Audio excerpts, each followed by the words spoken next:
belum terbiasa memakai Zoom, belum terbiasa memakai membuat katalog, memakai AI, tapi sekarang ketika ngelihat 20 besar kok hasilnya sangat menyenangkan kayak gitu. Dan semoga eh, setelah menjadi 20 besar ini eh, tidak cuma usaha ibu-ibu aja yang berkembang, tapi juga kemampuan ibu-ibu dalam berkomunikasi dan mempresentasikan usahanya semakin bagus ya. Kemarin kayaknya Mbak Citra sama Mbak Ayu sudah memberikan sedikit bocoran bahwa nanti di tanggal 10 kita akan ada demo day di mana semua usaha ibu-ibu yang 20 besar ini akan masing-masing istilahnya berpidato atau mengenalkan usahanya di atas panggung kepada para juri kayak gitu. Jadi sekali lagi selamat buat ibu-ibu sudah masuk ke 20 besar program PNM ini. Mudah-mudahan ibu-ibu juga makin percaya diri. Walaupun saya tahu saya juga pernah mengalami bagaimana harus mengenalkan, mungkin beberapa ada yang pertama kali mengenalkan usaha di atas panggung, kayak harus gimana ya, harus mengenalkan apa ya, itu deg-degannya juga dirasakan, tapi eh, itu adalah deg-degan yang bisa buat belajar, deg-degan yang wajar kayak gitu. Dan mudah-mudahan deg-degannya bukan karena grogi tampil di atas, tapi deg-degan kayak, wah saya bisa tampil bagus nggak ya, karena bocorannya juga dari PNM nanti akan ada hadiahnya kan untuk beberapa penampil-penampil yang presentasinya bagus, materinya bagus dan presentasi kelompok juga kayak gitu. Jadi mudah-mudahan materi hari ini saya itu membantu karena saya akan sedikit share tentang sedikit berbagi tentang bagaimana komunikasi dan presentasi usaha. Presentasi usaha itu kayak kita mengenalkan usaha di atas panggung lah nanti gampangnya kalau mau ini presentasi kayak gitu. Ini materinya hanya untuk ibu-ibu PNM saja. Kemudian mungkin saya mengajukan sedikit pertanyaan dulu. Apakah ibu-ibu di sini udah ada yang itu nih pernah mengenalkan usaha di depan publik, berpidato mengenalkan usaha, saya punya ayam geprek ini itu, atau apakah ada yang sudah pernah menyusun presentasi usaha, atau apakah sudah menyampaikan presentasi di depan panggung, gitu, menjadi MC panitia 17-an atau menjadi MC saat upacara adat, apakah ada ini ibu-ibu? Coba saya cek. Ada ibu-ibu? Oke, mungkin masih malu-malu dan sambil masak tak apa-apa. Eh, kita anggap saja kita semua tuh sambil latihan dan baru belajar untuk presentasi, nggak apa-apa. Ini selalu ada yang pertama untuk semua hal kayak gitu. Nah, yang pertama kemarin kalau tidak salah itu Kak Citra sama Kak Ayu sudah menyampaikan bahwa nanti ketika nanti tanggal 10 eh, kita akan mengenalkan produk kita di depan para juri. Para jurinya itu berasal dari PNM, kemudian dari Narasa dan beberapa dari teman-teman dari Bali juga, teman-teman lokal. Jadi ada beberapa hal yang dinilai itu nanti ibu-ibu ketika kita mempresentasikan atau mengenalkan usaha kita di atas panggung. Yang pertama, nanti kita bahas satu-satu ya sambil saya cerita. Mudah-mudahan materi saya mudah ditangkap kayak gitu. Yang pertama kemarin kan ibu-ibu sudah dibagi dua kelompok ya. Ada kelompok kria dan ada kelompok kuliner yang nanti masing-masing akan berdiskusi untuk kira-kira membentuk inovasi usaha apa sih kebaruannya, apa sih kolaborasi yang dilakukan antar kelompok usaha ini kayak gitu. Jadi memang ketika kita melakukan presentasi atau pengenalan usaha di atas panggung, apalagi ada penjurian dan penilaian, pasti yang ditanya adalah soal inovasi produk atau jasa, kayak gitu. Tapi sebenarnya apa itu sih inovasi? Inovasi itu bentuknya seperti apa? Apakah inovasi itu kita harus membuat sesuatu yang belum pernah ada, ataukah ada hal yang lain kayak gitu? Karena biasanya kalau saya ngobrol sama UMKM atau ibu-ibu atau teman-teman yang kita bukan memang pemain industri besar ya. Mungkin kalau kita ngomong sama Indofood atau Indomaret kita udah bisa nih. Indofood besok bikin mie rasa apa namanya bakmi rasa sate lilit bisa itu karena mereka sudah punya tim banyak, punya fasilitas pabrik yang lengkap kayaknya.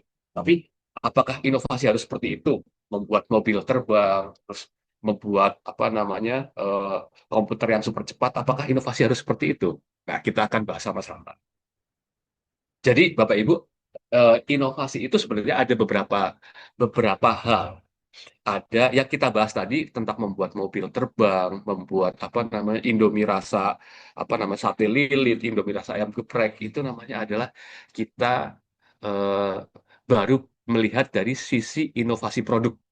Apa itu inovasi produk? Inovasi produk adalah kita itu mengulik pembaharuan atau apa namanya, apa yang kita bisa perbarui atau perbaiki dari suatu produknya saja, baru produknya kayak gitu. Saya kasih contoh nih.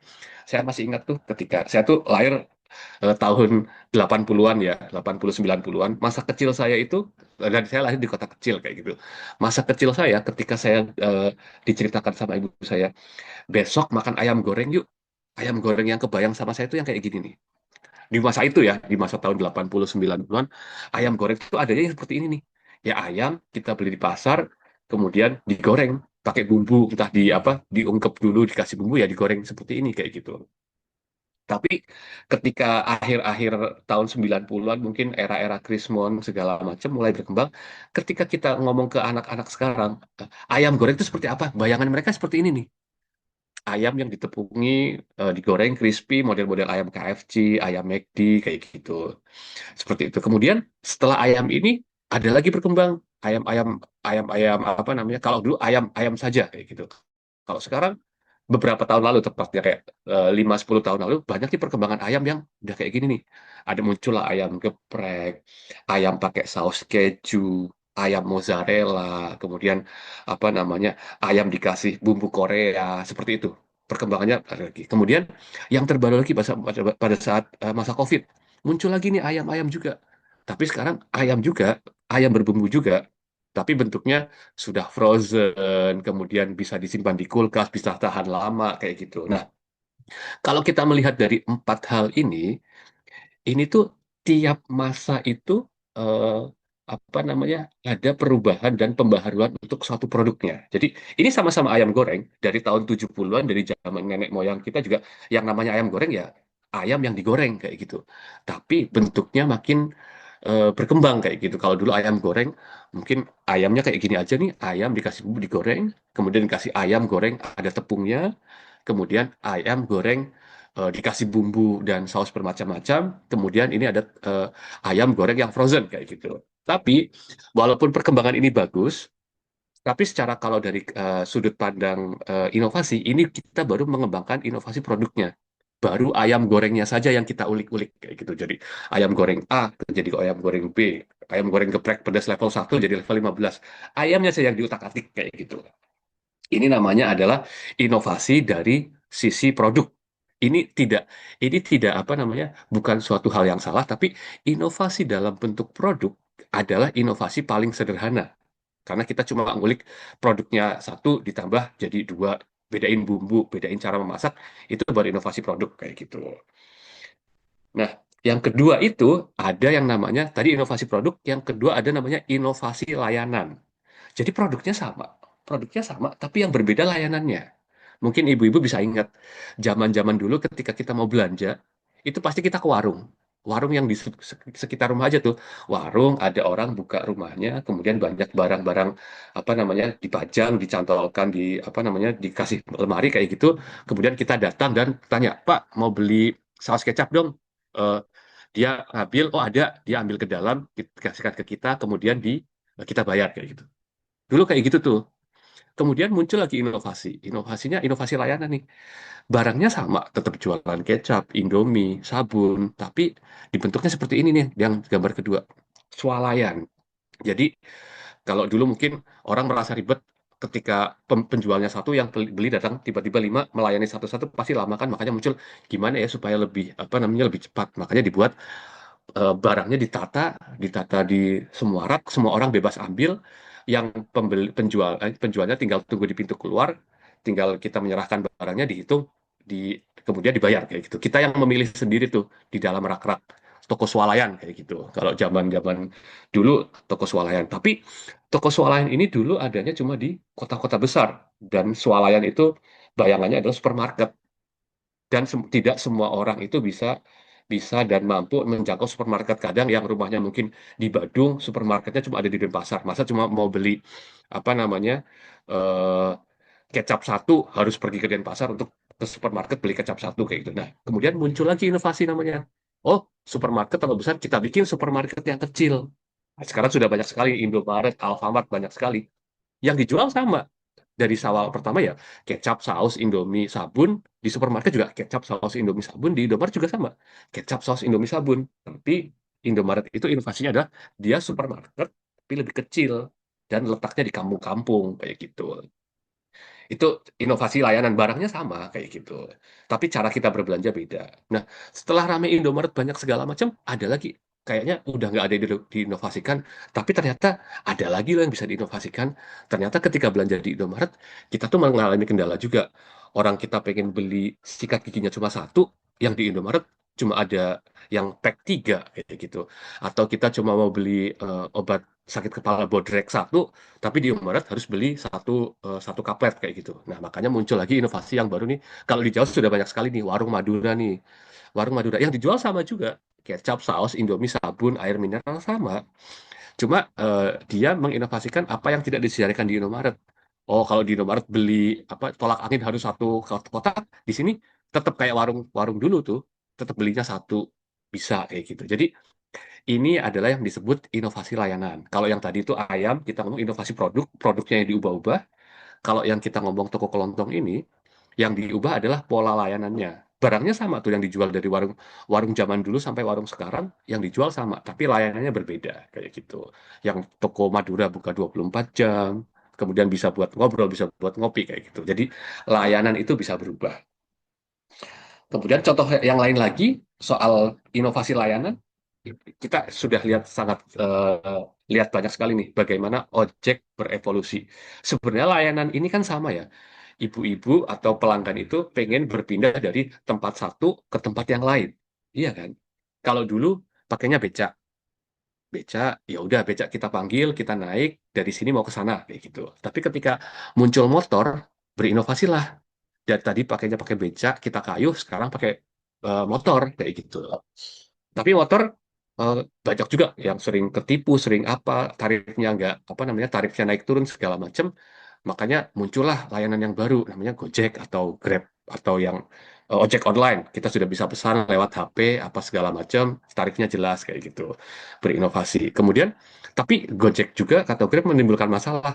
Kok sekarang diskonnya mahal, kemudian waktu tunggunya ini apa namanya lama segala macam, akhirnya orang juga sekarang udah mulai banyak yang kembali lagi tuh ke ojek pangkalan yang lama, tapi ojeknya yang dia kenal, dia simpen WA-nya, dia panggil kalau dia butuh kayak gitu. Jadi layanan ini berevolusi, layanannya sama, layanan memindahkan orang dari tempat A ke tempat B, ke tempat satu ke tempat lain, tapi berpindah tuh dari yang beca, dari yang ojek motor biasa, ojek pakai aplikasi, sekarang ojek yang sudah kenalan ini pakai WA kayak gitu. Nah, inovasi itu ada dua, ibu-ibu. Jadi inovasi produk dan layanan. Makanya nanti ketika diminta untuk berdiskusi kelompok, kalau misalnya, waduh, saya nggak kebayang nih produk kami di kuliner banyaknya ayam geprek sama keripik. Diinovasikan apa ya? Emang mau ayam geprek menjadi apa namanya roket kan terlalu nggak mungkin nih. Kalau misalnya bapak ibu nanti ibu-ibu ketika diskusi kelompok mentok nggak bisa menginovasikan produk, cobalah inovasikan di layanan kayak gitu. Mungkin oke produknya sama-sama masih ayam geprek atau keripik, tapi sekarang ada ayam geprek yang apa namanya pesan antar atau ayam geprek berlangganan kayak gitu bisa gitu. Nanti bisa diskusikan dengan mentor ya. Kayak gitu. Jadi diingat-ingat ada dua, ada inovasi itu ada dua, inovasi produk dan inovasi layanan kayak gitu. Jadi juri nanti juga tahu kok produknya begitu-begitu aja. Nanti ibu-ibu bisa jawab, tapi inovasi kami ada di bagian layanannya Pak, yaitu ini kayak gitu. Oke, selanjutnya adalah setelah inovasi, kita akan membahas soal relevansi pasar. Apa itu sih relevansi pasar? Jadi, ketika kita mengembangkan produk tadi, mengembangkan produk atau layanan, kita juga tidak boleh semaunya sendiri. Kita harus tetap melihat kan tujuan kita berjualan produk atau jasa kan supaya orang membeli ya, supaya orang mau membeli. Jadi percuma kalau kita melakukan inovasi apa namanya produk bagus banget, menginovasi layanan bagus banget, tapi ternyata tidak ada yang membeli. Sudah tidak relevan pasarnya sudah tidak ada lagi yang minat. Ya ngapain kita kembangkan kayak gitu. Nah, jadi relevansi pasar itu adalah soal bagaimana kita melihat potensi pasar yang ada saat ini. Ini saya kasih contoh. mungkin nih ketika ibu-ibu membuka bisnis, kalau ibu-ibu ingat ya, kalau saya sih masih ingat, saya masih mengalami masa ini nih, masa ketika kita nelpon tuh harus pergi ke wartel, warung telepon untuk masukin koin, kemudian atau nelpon nanti di akhir bayar kayak gitu. Nah, mungkin ketika Bapak Ibu itu bercerita di tahun 95 atau tahun 94 bahwa saya akan membuat usaha wartel, penonton tuh kayak kayak atau juri atau pelakon tuh kayak wah ini apa usaha yang inovatif sekali nih. Zaman segitu belum ada wartel kayak gitu. Tapi bayangkan Ibu eh, ngomong saya mau buka usaha wartel di tahun 2026. Sudah tidak relevan, sudah tidak ada yang minat karena semua orang sekarang sudah punya handphone kayak gitu. Atau mungkin di yang ini gambar kedua. Ini saya ingat tahun 2008-2009 ketika saya kuliah itu banyak yang bisnis pohon antorium nih, pohon hias yang harganya sampai miliaran apa segala macam. Entah tuh bagaimana ceritanya, tapi memang ada di tahun 2009 tuh yang menjual pohon seperti ini, pohon antorium Jermani lah, antorium apa, harganya sampai miliaran. Pada saat itu ketika Bapak Ibu ngomong saya akan membuka usaha atau berusaha jual antorium, itu banyak orang yang wah keren sekali, Anda akan cepat kaya kayak gitu. Tapi balik lagi, ketika di tahun 2026, ibu pengen, saya pengen jualan antorium. Kayak, ngapain? Sekarang aja sama, apa namanya, buat makanan kambing, kayak gitu. Nggak ada harganya, kayak gitu. Jadi, itulah contoh relevansi pasar. Jadi, mungkin bisa. Jadi, kita perlu melihat apakah pasar ketika kita pengen menginovasikan produk atau layanan, apakah pasar ini sudah masih bisa menerima atau ada sudah produk penggantinya, kayak gitu. Kalau sekarang kan wartel udah nggak mungkin lagi jadi usaha yang naik karena setiap orang sekarang sudah pegang smartphone, udah pegang HP kayak gitu. Bisnis tanaman hias pun terus berkembang. Sekarang setelah zaman anturim ini sudah banyak sekali tanaman hias yang sudah berkembang lagi kayak gitu. Nah, ini kemudian ada beberapa contoh lagi yang makanan nih. Mungkin di tahun 2015-2014 ramai sekali nih es kepal Milo. Banyak sekali yang bikin es kepal Milo. Tapi kalau kita bikinnya di tahun 2026 masih bikin es kepal atau ini rainbow cake. Ini tahun 2017-an saya ingat ini ramai sekali dari kafe yang apa namanya kafe yang mahal sampai warung-warung apa namanya jajan pinggir jalan semua berusaha membuat rainbow cake. Tapi kalau dibikin sekarang apakah masih selaku dulu kayak gitu. Jadi itulah perlunya kita melihat relevansi pasar, apakah kita apa namanya produk yang mau kita inovasikan atau layanan yang mau kita inovasikan masih bisa diterima nggak ya dengan apa namanya oleh pasar kayak gitu. Makanya saya tuh selalu memasarkan kepada ibu UMKM. Walaupun saya tahu bapak ibu-ibu tuh sibuk, ada yang produksi, ada yang apa namanya tiap hari jualan apa segala macam, tapi tetap sempatkanlah waktu buat jalan-jalan dan healing ya Bu, untuk melihat-lihat ke sana kemari supaya lihat, oh sekarang ternyata yang tren ini, sekarang yang disukai pasar ini kayak gitu. Jadi jangan sampai ibu terlalu fokus masak di ini sampai lupa bahwa ternyata sekarang pasar di luar ternyata udah tidak terlalu suka nih dengan produk yang sekarang ibu buat kayak gitu. Jadi mungkin sebulan sekali perlulah jalan-jalan sebentar. Kalau saya sih rutinnya biasanya kalau ini enggak perlu jalan-jalan ke tempat tapi kayak jalan aja ke mall keliling supermarket kayak gitu. Walaupun nggak beli, oh ternyata sekarang udah ada produk keluaran ini toh, udah ada produk baru ini toh kayak gitu. Jadi masuk Indomaret dan supermarket itu sesuatu yang membawa inspirasi ke saya kayak gitu. Bahkan ketika di luar negeri pun saya sering kayak iseng saya masuk Indomaretnya Thailand di dalam kayak apa sih? Oh ternyata di dalam ada selai kelapa, ada apa yang nggak ada di Indonesia. Nah mungkin ketika saya balik ke Indonesia bisa jadi inspirasi tuh. Oh di sana sudah ada produk. Ya kan kayak kayak produk-produk yang muncul sekarang kan produk Korea-Koreaan, produk apa kan muncul karena orang-orang ada yang jalan atau sering nonton ini apa sinetron Korea, lihat oh kok ada makanan namanya topoki, ada apa, buat di Indonesia kayak gitu.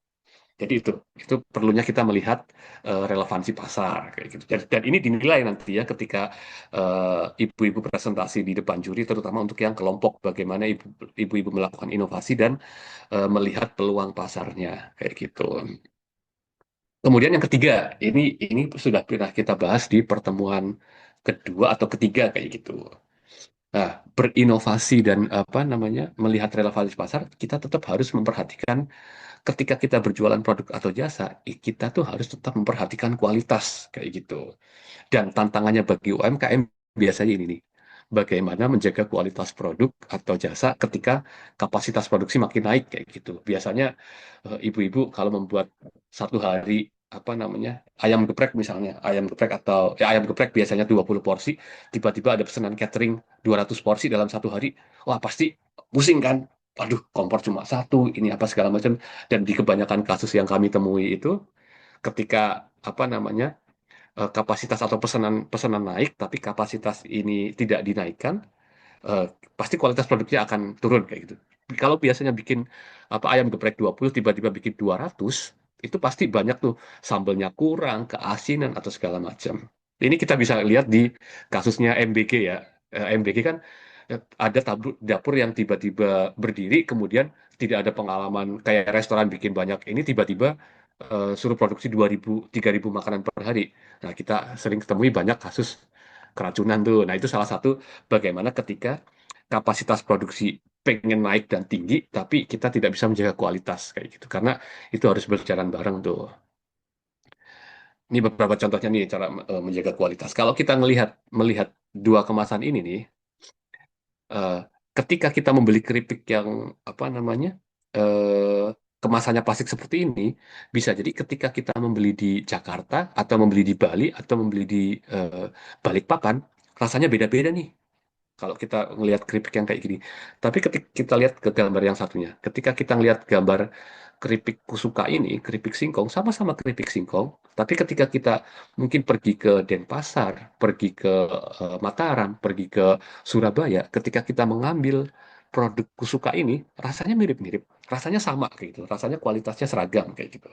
Itu yang dinamakan kualitas itu harus sama. Jadi kalau saya sering mendengar UMKM itu kayak gini, eh, nggak bisa terutama yang kuliner sama yang kria ya, wah kalau beda tangan beda rasa mas, atau kalau bukan saya yang jahit potongannya beda kayak gitu. Nah, itu kadang yang jadi tantangan UMKM tuh untuk berkembang karena justru usaha yang bagus itu adalah, oh, ada lagi yang beralasan, oh nggak bisa mas, ini adalah resep rahasia saya, nggak bisa kalau saya ajarkan kayak gitu. Tapi justru tantangannya adalah yang baik itu adalah usaha yang bisa membesar itu adalah usaha yang kita bisa ajarkan ke orang lain kayak gitu.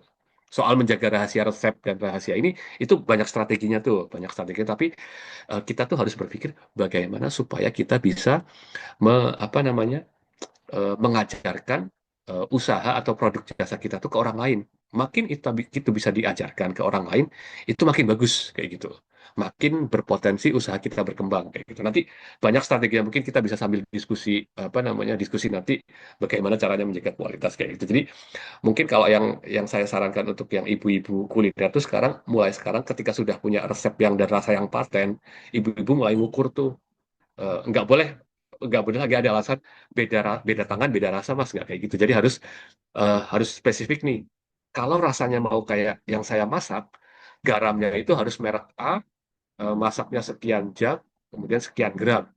Cabenya harus yang seperti apa bentuknya, warnanya seperti apa, dimasak seperti apa, harus ditulis tuh resepnya secara detail kayak gitu. Dalam rangka apa? Menjaga kualitas rasa. Jadi misalnya nanti pesanan tiba-tiba membludak, udah tinggal ngajarkan resepnya aja ke orang-orang kayak gitu. Itu. Kemudian yang ini ada juga ini bagaimana kita menjaga kualitas layanan. Kalau tadi ini adalah menjaga kualitas produk dengan menulis resep. Yang kedua adalah bisa menjaga kualitas layanan nih. Sama contohnya kayak tadi. Kalau kita masuk ke toko kelontong, entah dimanapun, bahkan di satu wilayah Bali aja, satu kelontong A, B, C itu beda-beda. Di sana ada yang penjualnya ramah, di sana ada yang murah tapi nggak lengkap, di sana ada yang penjualnya judes banget kayak gitu. Jadi standar layanannya nggak sama. Tapi kalau kita masuk ke Alfamart, dimanapun di Indonesia mirip-mirip masuk ke Alfamart. Pasti apa namanya ruangannya terang, barang-barangnya lengkap, ada kasir yang bisa membantu kayak gitu. Jadi di mana-mana sama. Jadi kebayang harganya mirip-mirip kayak gitu. Jadi Bapak Ibu ketika pergi kemanapun masuk Alfamart, oh biasanya saya beli air mineral harganya 5.000, kemudian ke suatu tempat asing ketemu Alfamart, oh pasti di sini harga minuman juga mirip-mirip lah, 5.000 juga kayak gitu. Jadi ini menjaga kualitas layanan kayak gitu. Nanti ibu-ibu juga perlu memikirkan nih bagaimana ibu-ibu menjaga kualitas produk dan kualitas layanan supaya dikenal. Oh, kalau geprek atau apa namanya misalnya krianya punya Ibu Osin misalnya, oh di mana-mana ketika yang ini oh Ibu Osin tuh ramah, enak, informatif, belinya ke sana aja kayak gitu. Itu jadi branding kayak gitu. Kemudian setelah kita bicara kualitas, Yang kedua adalah, yang keempat tepatnya, ini adalah kita membicarakan kuantitas. Kuantitas itu apa sih? Kuantitas itu adalah bagaimana kita meningkatkan jumlah produksi, kualitas tetap, dan harganya bisa turun kayak gitu. Pasti ibu-ibu sering sering apa namanya, melihat bahwa kenapa ya saya bikin ayam geprek udah, eh, saya kasih contoh ayam ayam saja yang gampang ya. Saya beli beli ayam sekilo sekian, dimasak sekian, bumbu-bumbu dan nasi sekian, kok dijualnya, saya cuma bisa menjual di 20.000. Tapi kok bisa di Indomaret dia jual ayam dan nasi harganya 10.000. Bagaimana caranya ya kayak gitu.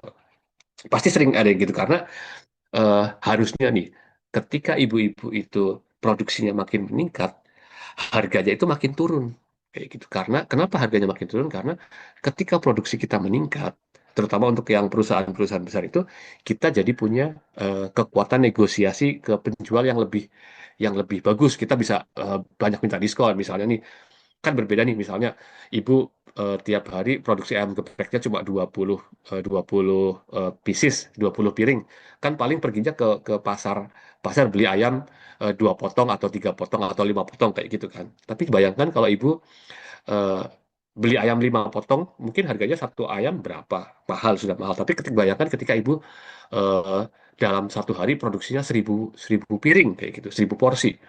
Mungkin ibu tinggal perginya ke peternak, saya butuh ayam tiap hari itu, eh, 100 ekor. Kamu bisa kasih saya diskon berapa kayak gitu. Itulah contohnya kenapa ketika produksi kita makin besar dan makin banyak, harga itu wajarnya pasti turun, makin murah kayak gitu. Karena karena ya itu, dengan produksi yang banyak, kita jadi memiliki daya tawar yang lebih baik kayak gitu ke para penjual. Dari kita beli ke penjual eceran, karena penjualan kita naik, kita sekarang perginya ke pedagang besar, distributor, atau bahkan ke produsennya langsung kayak gitu. Nah, ini contoh saya kasih ilustrasi, soal kuantitas ya. Yang pertama nih, eh, apa namanya, ada ibu-ibu, yang usahanya adalah usaha jahit, baju kebaya misalnya. Pasti kalau ibu ini bekerja apa namanya sendiri atau cuma satu dua orang, kapasitas produksinya terbatas kan. Dia akan apa namanya, ada satu saatnya mentok ketika memproduksi suatu apa pesanan kayak gitu. Misalnya biasanya sebulan 10, baju, sekarang ada pesanan seragam satu sekolah 1.000, pasti nggak mampu kayak gitu. Toh kalaupun ibu ini menyanggupi dan mampu, pasti ada saat-saatnya dia sakit lah, nggak bisa menjahit. Kemudian ada masanya anaknya mungkin, nikah atau butuh ambil rapot sekolah, tidak tiap hari tuh kayak gitu. Makanya Makanya apa namanya, meningkatkan kuantitas tuh apa namanya, satu cara yang harus dilakukan supaya, eh, apa namanya, omsetnya naik kayak gitu, penjualannya naik. Dan kenapa tadi saya bilang usaha kita tuh harus bisa diajarkan ke orang lain, yaitu menjaga-jaga, jaga kalau misalnya sakit kayak gitu. Misalnya tadi kalau kita ngomong, wah kalau bukan saya yang masak rasanya beda mas. Iya sih, tapi usaha itu ketika ibu sakit atau ibu ada apa namanya, ibu ibu sudah pengen istirahat atau pengen apa pensiun, udah nggak ada lagi yang masak kayak gitu. Sama kayak ibu ini ketika dia sakit, ya berhenti kayak gitu. Makanya, eh, ketika memperbesar usaha, kita melihat nih kayak usaha konveksi kan, penjahitnya bisa ribuan tuh usaha konveksi. Tapi dengan usaha ribuan itu, logikanya kan ketika karyawannya banyak, harusnya kita bayar karyawan makin banyak dong. Tapi kenapa kaos-kaos yang dibikin konveksi sama kaos yang dibikin penjahit lebih murah? Ya karena itu tadi, dia sudah, bisa bernegosiasi banyak diskon ke, pabrik-pabrik kayak gitu. Tapi bukan berarti menjadi ibu seperti ini juga salah loh. Bukan suatu yang salah juga kalau ibu memilih, saya nggak pengen jadi konveksi besar, saya pengen jadi konveksi yang kecil-kecil aja kayak gini, saya cukup sebulan, 20 potong baju nggak apa-apa sih. Ya nggak apa-apa. Cuma ibu-ibu itu harus mengupgrade diri supaya ibu-ibu skillnya, apa kemampuannya dan, eh, hasil bajunya itu terkenal dan sangat bagus. Mungkin ibu-ibu tetap menjual 20 potong baju tiap bulan nggak apa-apa, tapi tiap tahun harus meningkat. Tahun ini bajunya harga 100.000, tahun depan gimana caranya orang-orang percaya kalau baju yang bikinan saya adalah saya pantas saya hargai 200.000 kayak gitu. Saya kasih contoh kayak ini nih, ibu-ibu mungkin tahu ini siapa, Ivan Gunawan kayak gitu. Bisa jadi ibu ini dan Ivan Gunawan itu bisa membuat baju yang bentuknya sama persis. Tapi kalau ibu ini tanpa nama, tanpa apa namanya dia sekolah desain dan kerjasama dengan model segala macam, kita melihat ibu ini menjual baju seharga 1 juta, mungkin mahal sekali sudah dibilang. Tapi kalau Ivan Gunawan yang membuat baju yang sama, dia hargai 10 juta, mungkin orang bilang, wah murah sekali ya, kayak gitu.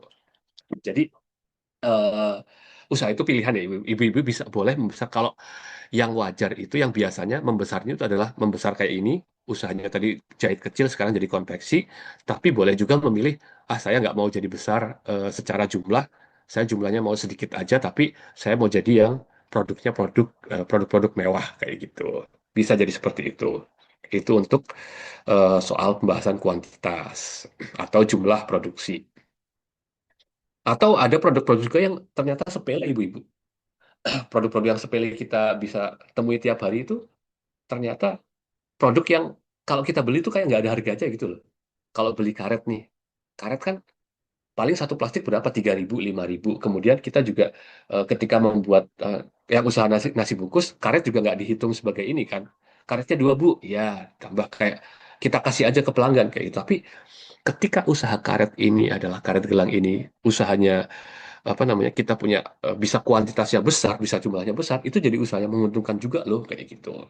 Jadi barang-barang sepele pun jangan remehkan barang sepele karena bisa jadi itu jadi usaha yang besar banget kayak usaha bikin paku, kemudian jarum, jarum jahit, kayak gitu kan produk-produk yang tidak ada inovasinya menurut saya kayak dibandingkan misalnya kita usaha bikin komputer atau mobil listrik kayak itu kan usaha yang sangat, wah produknya sangat mewah. Ini nggak dulu loh, usaha yang sepele loh, usaha yang remeh-temeh loh. Tapi kalau kuantitasnya besar bisa juga menjadi usaha yang besar kayak gitu. Atau usaha kalau ini udah pabrik besar pasti ya dia harus membuat motor kayak gitu. Atau kayak gini nih, ada usaha bawang goreng, cuma produksi bawang goreng aja atau kacang saja yang sasetan. Ketika jumlahnya besar, dia bisa menghasilkan profit yang besar juga kayak gitu. Kemudian yang kelima adalah kontinuitas. Kontinuitas itu apa sih? Bagaimana cara memproduksi terus-menerus dengan konsisten, menyusun rencana produksi. Jadi kontinuitas itu adalah ilustrasinya adalah bagaimana produk atau jasa Bapak Ibu itu ada terus di pasar. Ada terus kayak gitu. Saya kasih tahu ini nih wortel atau sayuran deh. Sayuran kan tiap hari pasti ada di pasar kan. Tidak peduli dia lagi nyepi, ada upacara, musim hujan, musim gugur, musim musim kering, musim banjir, ada kebakaran, ada apa? Yang namanya wortel, ayam, tepung terigu bisa dipastikan pasti ada di pasar toh. Itu namanya kontinuitas. Jadi kontinuitas itu eh, kapanpun pelanggan pengen produk Bapak Ibu, mereka sudah bisa memastikan tuh, oh ibu itu jualan kok, ibu itu ada kok gitu. Jadi kontinuitas itu nggak harus setiap saat ada di pasar atau toko buka ya, enggak. Tapi pelanggan udah tahu, oh ibu ini buka dari jam 7 sampai jam 7 pagi sampai jam 4 sore. Jadi kalau saya ke sana jam 11 siang, pasti ada ibunya eh, ke sana siang-siang jam 10 hari Jumat. Oh, ibu ini bukannya dari Senin sampai Sabtu, kemudian dari jam 7 sampai jam 4 sore. Itu pasti ketika saya ke sana hari Jumat jam 10 siang, pasti buka. Kayak gitu loh. Jadi eh, tidak mengecewakan konsumen. Kan ada tuh warung yang bukanya suka-suka gitu loh. Jadi ketika dia pengen ke sana, pelanggan ada pengen ke sana, ya ternyata tutup. Atau ya ternyata habis kayak gitu. Jadi ini contoh yang paling sederhana yaitu tirulah produk-produk kayak wortel, ayam, atau tepung terigu. Jadi nggak peduli musim, nggak peduli ada upacara dan libur apapun, nggak peduli ada apa, pasti ada barangnya kayak gitu. Termasuk layanan, nggak cuma produk tadi kita bicarakan. Layanan itu saya kasih contoh dua ini. Yang namanya tukang bangunan sama asisten rumah tangga, sepanjang waktu pasti ada. Hari ini besok Bapak Ibu misalnya mau memperbaiki genteng, cari tukang bangunan, pasti ada yang siap. Kayak gitu. Nggak peduli itu musim apa namanya, sedang musim hujan, sedang ada banjir, sedang ada apa. Ketika Ibu butuh perbaikan bangunan, telepon tukang bangunan, pasti ada. Cari info tukang bangun yang ya pasti ada nomor yang dihubungi. Begitu juga dengan kalau ini di kota besar, kebutuhan asisten rumah tangga ya, nggak peduli mau libur Natal, libur Idul Fitri, semua pada mudik, pasti ada eh, apa namanya asisten rumah tangga yang tersedia. Jadi kayak ibu harus memastikan kalau punya produk itu produk yang tersedia terus, kalau punya jasa juga jasanya tersedia terus kayak gitu. Itu soal kontinuitas. Kemudian yang keenam adalah terakhir adalah kolaborasi. Karena kan di besok tanggal 10 kan selain presentasi sendiri-sendiri itu individu, ibu-ibu juga sudah dikelompokkan kan ke soal kriya dan kuliner nih. Kolaborasi itu adalah bagaimana kita saling memanfaatkan untuk menciptakan keuntungan bersama. Kan di kelompok kan masing-masing punya 10 tuh. Ada yang berarti kan Kria ada 10 produk, ada 10 orang, kuliner juga. Nah, perlu dikolaborasikan tuh bagaimana 10 orang ini bisa saling berkontribusi untuk memenangkan satu tim. Syukur-syukur nggak berhenti di penjurian aja besok ya. Setelah setelah kita pulang, ibu-ibu masih bisa kolaborasi, masih bisa bekerja sama untuk saling apa namanya saling membantu kayak gitu. Ini contohnya kayak gini nih. Kita eh, kami selama ngerasa bekerja di beberapa daerah di Indonesia itu menemui banyak sekali ibu-ibu yang sukses bareng dengan usahanya usaha bareng-bareng kayak gitu. Jadi salah satu contoh nih, saya kasih contoh ada satu namanya bakso emak seteluk di Kabupaten Sumbawa. Dia memulai dari bakso pentol yang kecil aja, tapi dia bekerja sama dengan ibu-ibu tuh, ibu-ibu dikumpulin, ayo jualan. Ibu-ibunya nggak bukan penjual bakso, dia bukan pembuat bakso, dia cuma ibu-ibu yang di rumah bingung cari pendapatan tambahan, dia tawarin nih saya kasih bakso jualin ya. Nggak sampai 5 tahun, sekarang omsetnya sudah berapa tuh kalau kalau nggak salah, berapa ratusan juta lah, 120-an juta sebulan, udah punya kafe sekarang dari jualan bakso pentol berkelompok kayak gitu. Jadi ibu-ibu sekarang nih, misal nih, kalau kalau apa namanya, kasih contoh yang kuliner lagi nih. Kan ada yang usaha ayam geprek, ada yang usaha keripik, ada yang usaha apa. Ketika sudah berkelompok nanti, saling bertukar berkenalan dan saling bertukar informasi. Apalagi nanti masing-masing mengenalkan produknya di panggung kan. Bisa jadi kayak, oh saya jual ayam geprek di tempat saya belum ada es teh yang enak nih. Oh ibu itu jual es teh. Bu, ayo kita saling tukar jual yuk. Ibu jual es teh di tempat saya juga jual ayam gepreknya di tempat ibu. Kemudian yang sana ada jual cemilan, ayo kita kerjasama yuk kayak gitu. Jadi eh, hubungan kelompok dan ini nggak selesai ketika apa namanya penjurian mekar mekar planner ini selesai, tapi harapannya udah bisa kolaborasi nih kayak gitu. Misalnya bahkan sama yang Kria nih, wah itu kok ibu itu bisa membuat ini yang lucu ya, bisa dong minta tolong bikinkan taplak meja di warung saya dong kayak gitu. Saling bertukar itu kan bisa. Harapannya itu ya untuk berkolaborasi. Kemudian rencana usaha ke depan adalah ibu-ibu tetap harus bisa membayangkan saya itu ke depan usahanya pengen kayak gimana kayak gitu. Jadi nggak kayak gini-gini aja kayak saya usaha aja berjalan apa adanya aja mas nanti gimana lihat gimana nanti nggak kayak gitu. Walaupun kecil ibu-ibu tetap harus punya rencana minimal punya bayangan saya tahun depan usahanya pengen apa sih mungkin kalau yang bikin usaha kue tahun ini ovennya baru satu tahun depan pengenlah punya tiga kayak gitu setidaknya ada perkembangan tuh tiap tahun ibu-ibu harus bisa membuat rencana bagaimana usahanya apa seperti itu.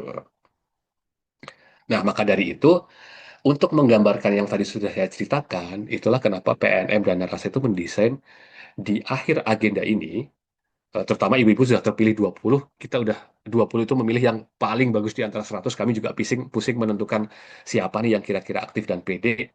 Nah, makanya dari 20 ini kami sudah yakin ibu-ibunya sangat pede, walaupun ibu-ibu belum pernah presentasi atau pengenalan produk di panggung, tapi dengan melihat perkembangannya dari kita minggu pertama pelatihan tuh, saya udah yakin ibu-ibu 20 ini dengan belajar sedikit bantuan mentor, kemudian kita apa namanya latih sebentar, bisa kok mempresentasikan produknya di depan juri.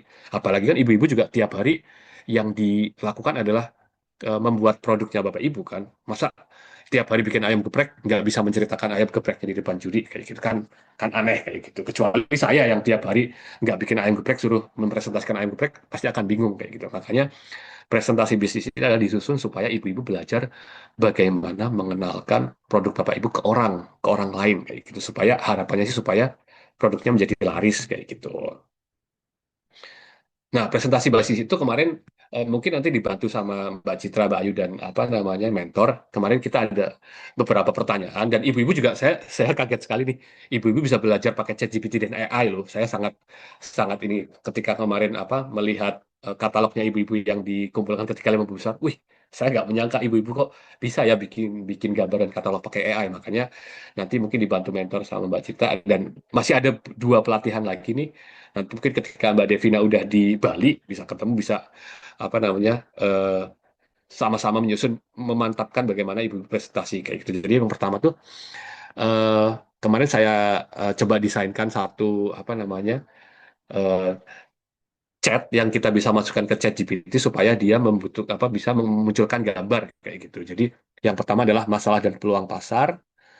Nanti ada isiannya nih, siapa pelanggannya, kemudian masalah kebutuhan mereka apa, mereka menyelesaikan masalah saat ini dengan apa, peluang pasar yang ingin diambil seperti apa kayak gitu. Jadi ini saya kasih contoh karena saya kebetulan juga punya usaha mainan kayu anak. Saya nanti coba contohkan usaha yang saya masukkan ke ChatGPT dengan cara yang sama kayak gitu. Jadi masukkan ini juga dengan foto, sama kayak kemarin ibu-ibu membuat katalog foto produk. Nanti kita bikin produksi kayak gitu. Jadi ketika ini saya masukkan ke ChatGPT dan saya contohkan satu produk saya, muncullah gambar seperti ini.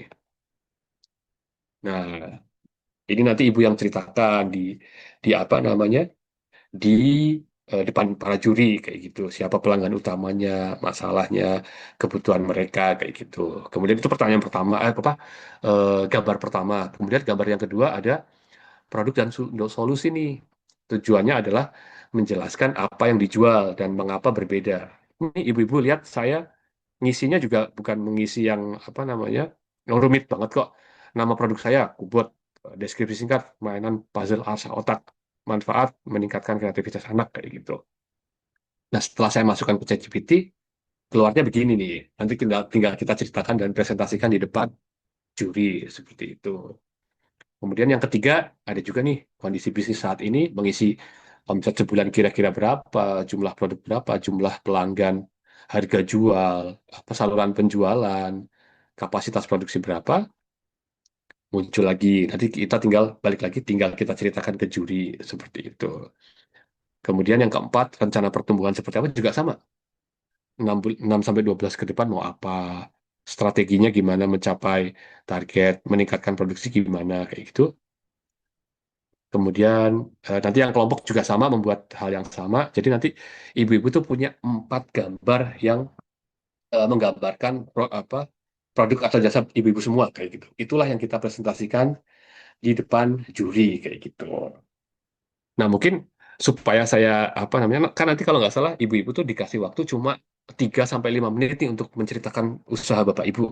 Usaha ibu-ibu semua tuh cuma punya waktu 3 menit sampai 5 menit di atas panggung. Setelah itu tanya jawab kayak gitu, ditanya-tanya juri. Makanya kenapa ibu-ibu harus membuat gambar-gambar ini supaya nanti ketika di atas panggung langsung tidak karena waktu 3 menit di atas panggung itu cepat sekali ibu-ibu. Kalau ibu-ibu grogi ditambah, kalau apa tambah gemetar segala macam, itu akan susah sekali kayak gitu. Makanya mungkin di pelatihan besok-besok lagi kita udah, ketika ibu-ibu sudah membuat ini, kita akan latihan satu-satu supaya ibu-ibu bisa beneran berani dan bagaimana cara ngomongnya di panggung kayak gitu. Nah, mungkin karena saya sudah membuat gambar ini, saya kasih lihat nih ibu-ibu bagaimana kita bercerita di atas panggung dengan gambar-gambar ini. Nanti ibu-ibu bisa lihat apa namanya, bagaimana cara saya bercerita di atas panggung mengenalkan produk dan usaha saya, kayak gitu ya. Kita coba ke timer. Sekarang di jam saya adalah 9.15. Saya coba presentasikan atau perkenalkan usaha saya ini dengan 4 gambar.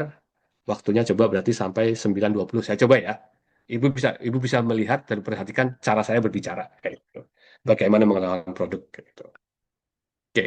Ini saya misalkan ibu-ibu dan penonton apa peserta di sini adalah sebagai juri ya. Nanti kita sambil mengomentari juga nggak masalah. Oke, waktunya kita mulai. 1, 2, 3. Oke, selamat pagi para eh, penonton dan juri semua. Perkenalkan, nama saya Awaludin. Saya berdiri di atas sini ingin mengenalkan usaha mainan kayu saya yang bernama Timba.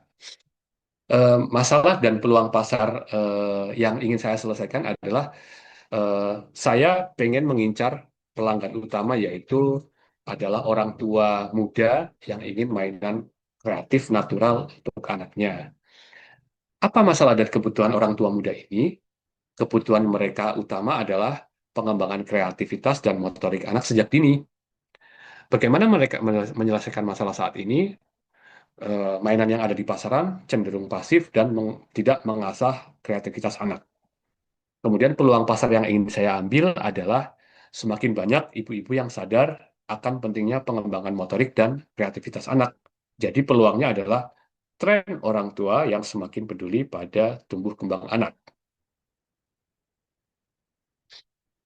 Atau solusi yang saya tawarkan adalah saya membuat produk bernama Kubot Timba. Kubot Timba ini adalah mainan puzzle asa otak yang memiliki manfaat utama sebagai meningkatkan kreativitas anak, melatih imajinasi, logika, dan keterampilan memecahkan masalah sejak dini.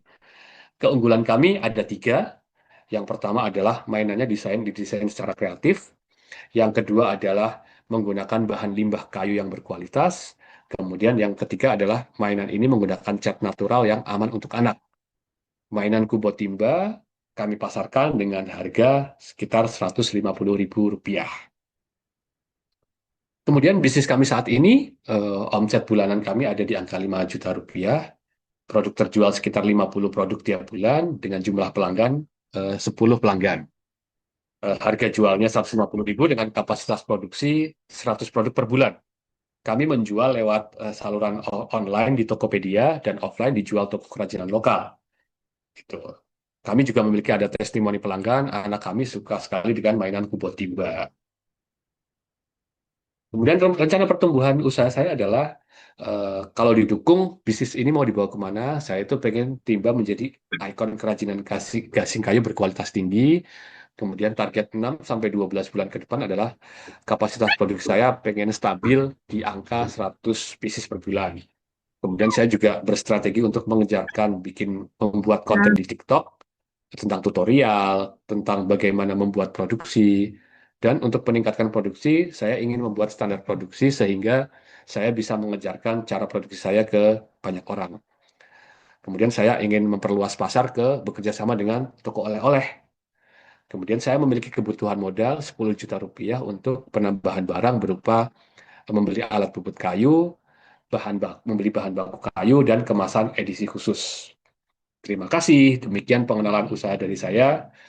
Assalamualaikum warahmatullahi wabarakatuh.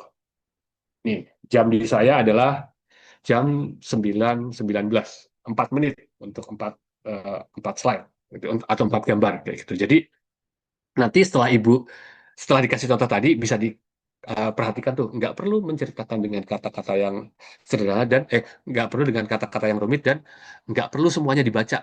Nggak perlu kalau ibu-ibu memang tidak tidak hafal, nggak apa-apa dibaca. Tapi boleh juga kalau ibu-ibu lupa, nggak harus berhenti terus kayak gitu, nggak perlu. Tapi dibaca aja yang kira-kira penting dan nggak semua informasi harus dibaca kayak tadi ini kan banyak sekali nih informasinya. Kalau ibu-ibu lupa atau ibu-ibu lupa, nggak usah panik, tapi langsung aja apa namanya membaca yang ibu paham atau membacakan satu dua informasi aja yang bapak ibu beneran paham kayak gitu. Tapi intinya tuh kelihatan percaya diri saja, jangan jangan langsung aduh aduh lupa kayak gitu kan. Bahkan ketika ketika di depan kayak lupa nggak apa berhenti sebentar terus bilang ke dewan jurinya, maaf sebentar ya bapak ibu juri, saya agak lupa informasinya, izin nengok ke belakang untuk melihat gambarnya. Itu nggak apa-apa kayak gitu. Jadi justru ketika bapak ibu-ibu itu di depan panik lupa atau ini ngomong aja, itu justru malah dimaklumi daripada ibu kelihatan gemetar suaranya atau aduh aduh aduh banyak dan banyak, dia malah malah apa namanya membuat penampilan jadi kurang bagus. Lebih baik kalau ibu merasakan ke depan jujur, nggak apa-apa. Saya pun sering beberapa kali naik ke panggung, di pertama naik ke panggung belum siap, saya ngomong aja, maaf penonton, saya butuh waktu sebentar, saya grogi banget ini di atas panggung karena ini pertama kali saya presentasi. Nggak apa-apa kayak gitu. Seperti itu ya ibu-ibu. Nanti mungkin kita sambil pelajari ya apa namanya bagaimana cara cara menyampaikan ini dan bagaimana tadi saya menampilkan apa presentasinya kayak gitu. Kemudian karena di sini ada dua dua sektor kria dan kuliner, saya juga tadi tadi pagi membuat secara secara mendadak. Ini saya kasih contoh bagaimana mengenalkan produk untuk yang kuliner kayak gitu. Saya kasih contoh lagi ya untuk ibu-ibu ya. Waktu di saya sekarang jam 9.21. Nanti kita coba lihat 4 gambar ini bisa saya sampaikan dalam waktu berapa menit. Oke. Kita mulai dari sekarang. Satu, dua, tiga. Halo, selamat pagi, Om Swastiastu. Nama saya Awaludin. Hari ini saya akan mengenalkan usaha saya berupa usaha sayur masak bermerek Indri. Siapa pelanggan utama saya? Pelanggan utama saya adalah ibu rumah tangga yang ingin makanan sehat segar tapi murah. Masalah kebutuhan mereka apa? Adalah makanan yang dimasak tiap hari, namun siap saji dan tidak repot menyiapkan, serta cepat penyajiannya. Bagaimana menyelesaikan masalah ini?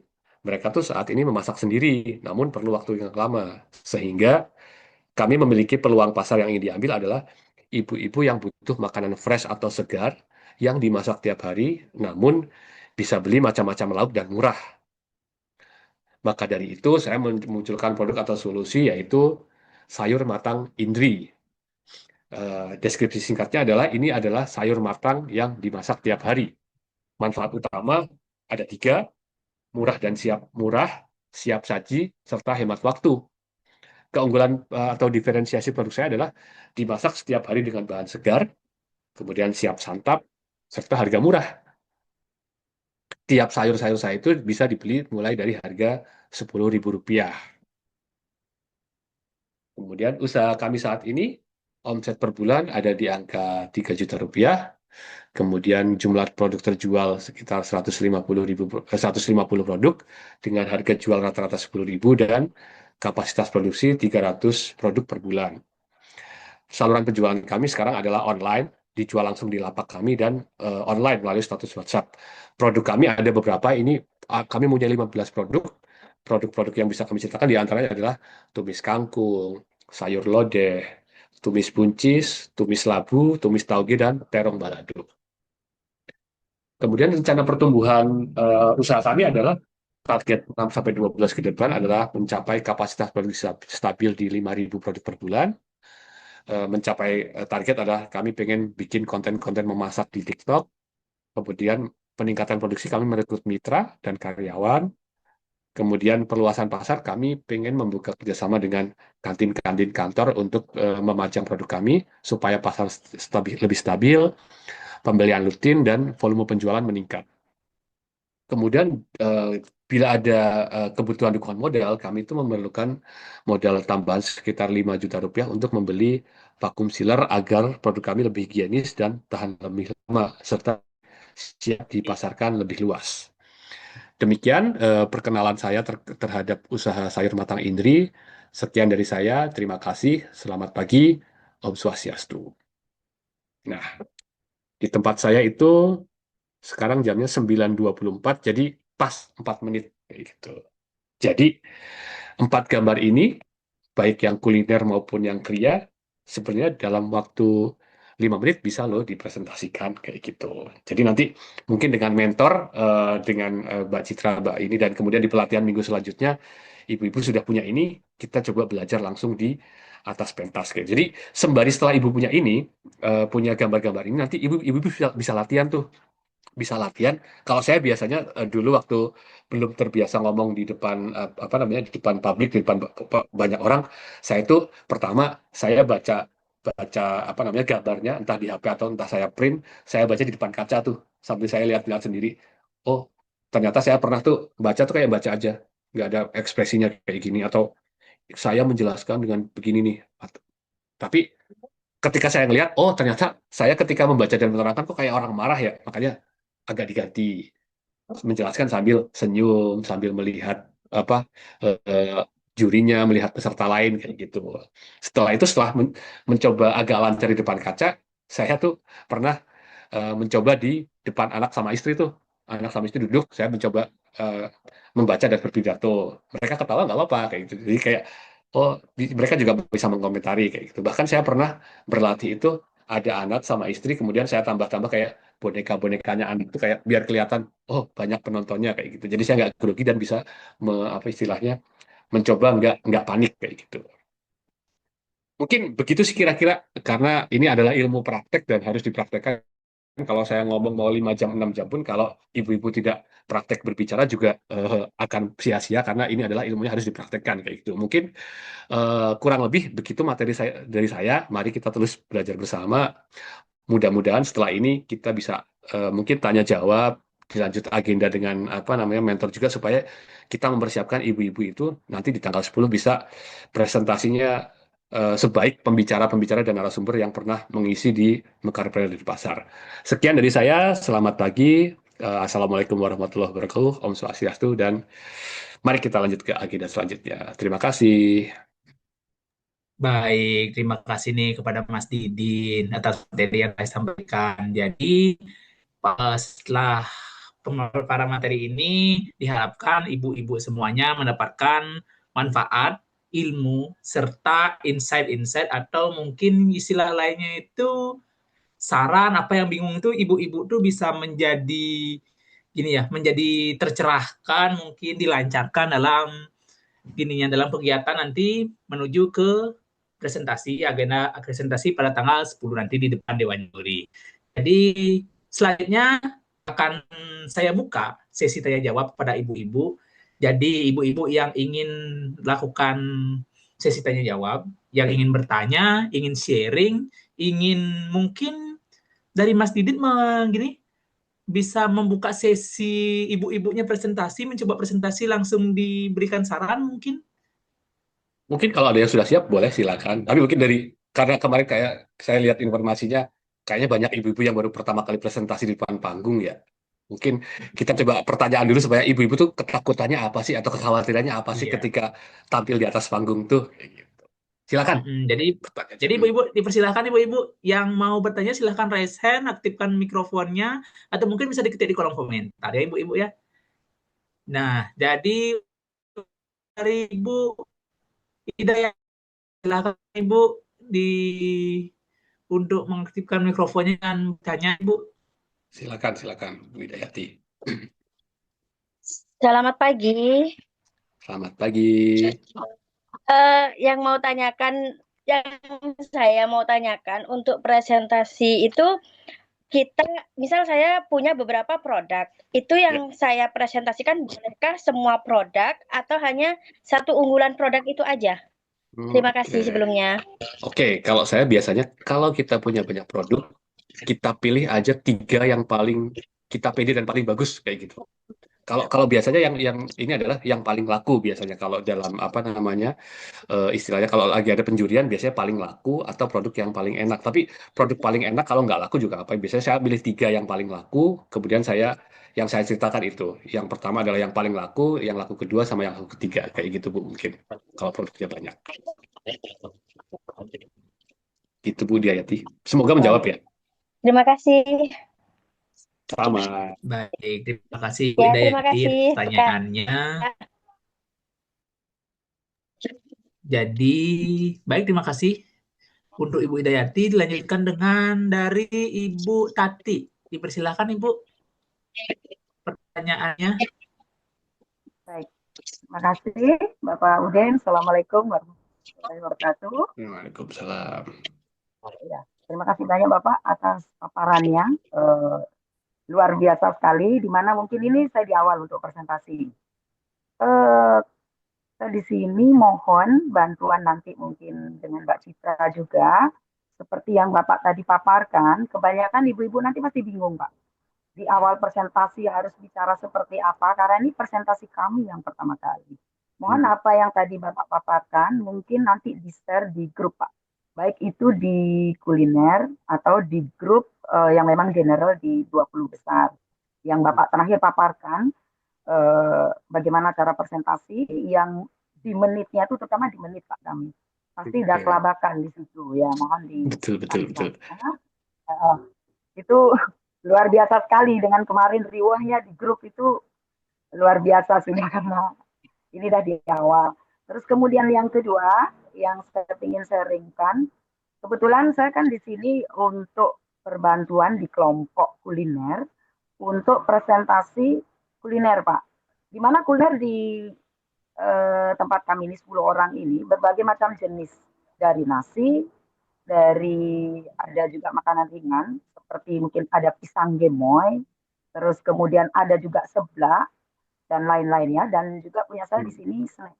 Nah, di sini kami memadu-madankan bagaimana cara nanti presentasi dengan berbagai macam produk makanan ini kan berbeda Pak dengan Kria. Kalau Kria mungkin bisa jadi satu, membentuk sebuah apa ya, kelebihan yang memang bisa dilihat jadi satu. Seandainya ada tas, baju itu bisa dijadikan satu. Tapi kalau kuliner ini kesulitan kami nanti untuk apa?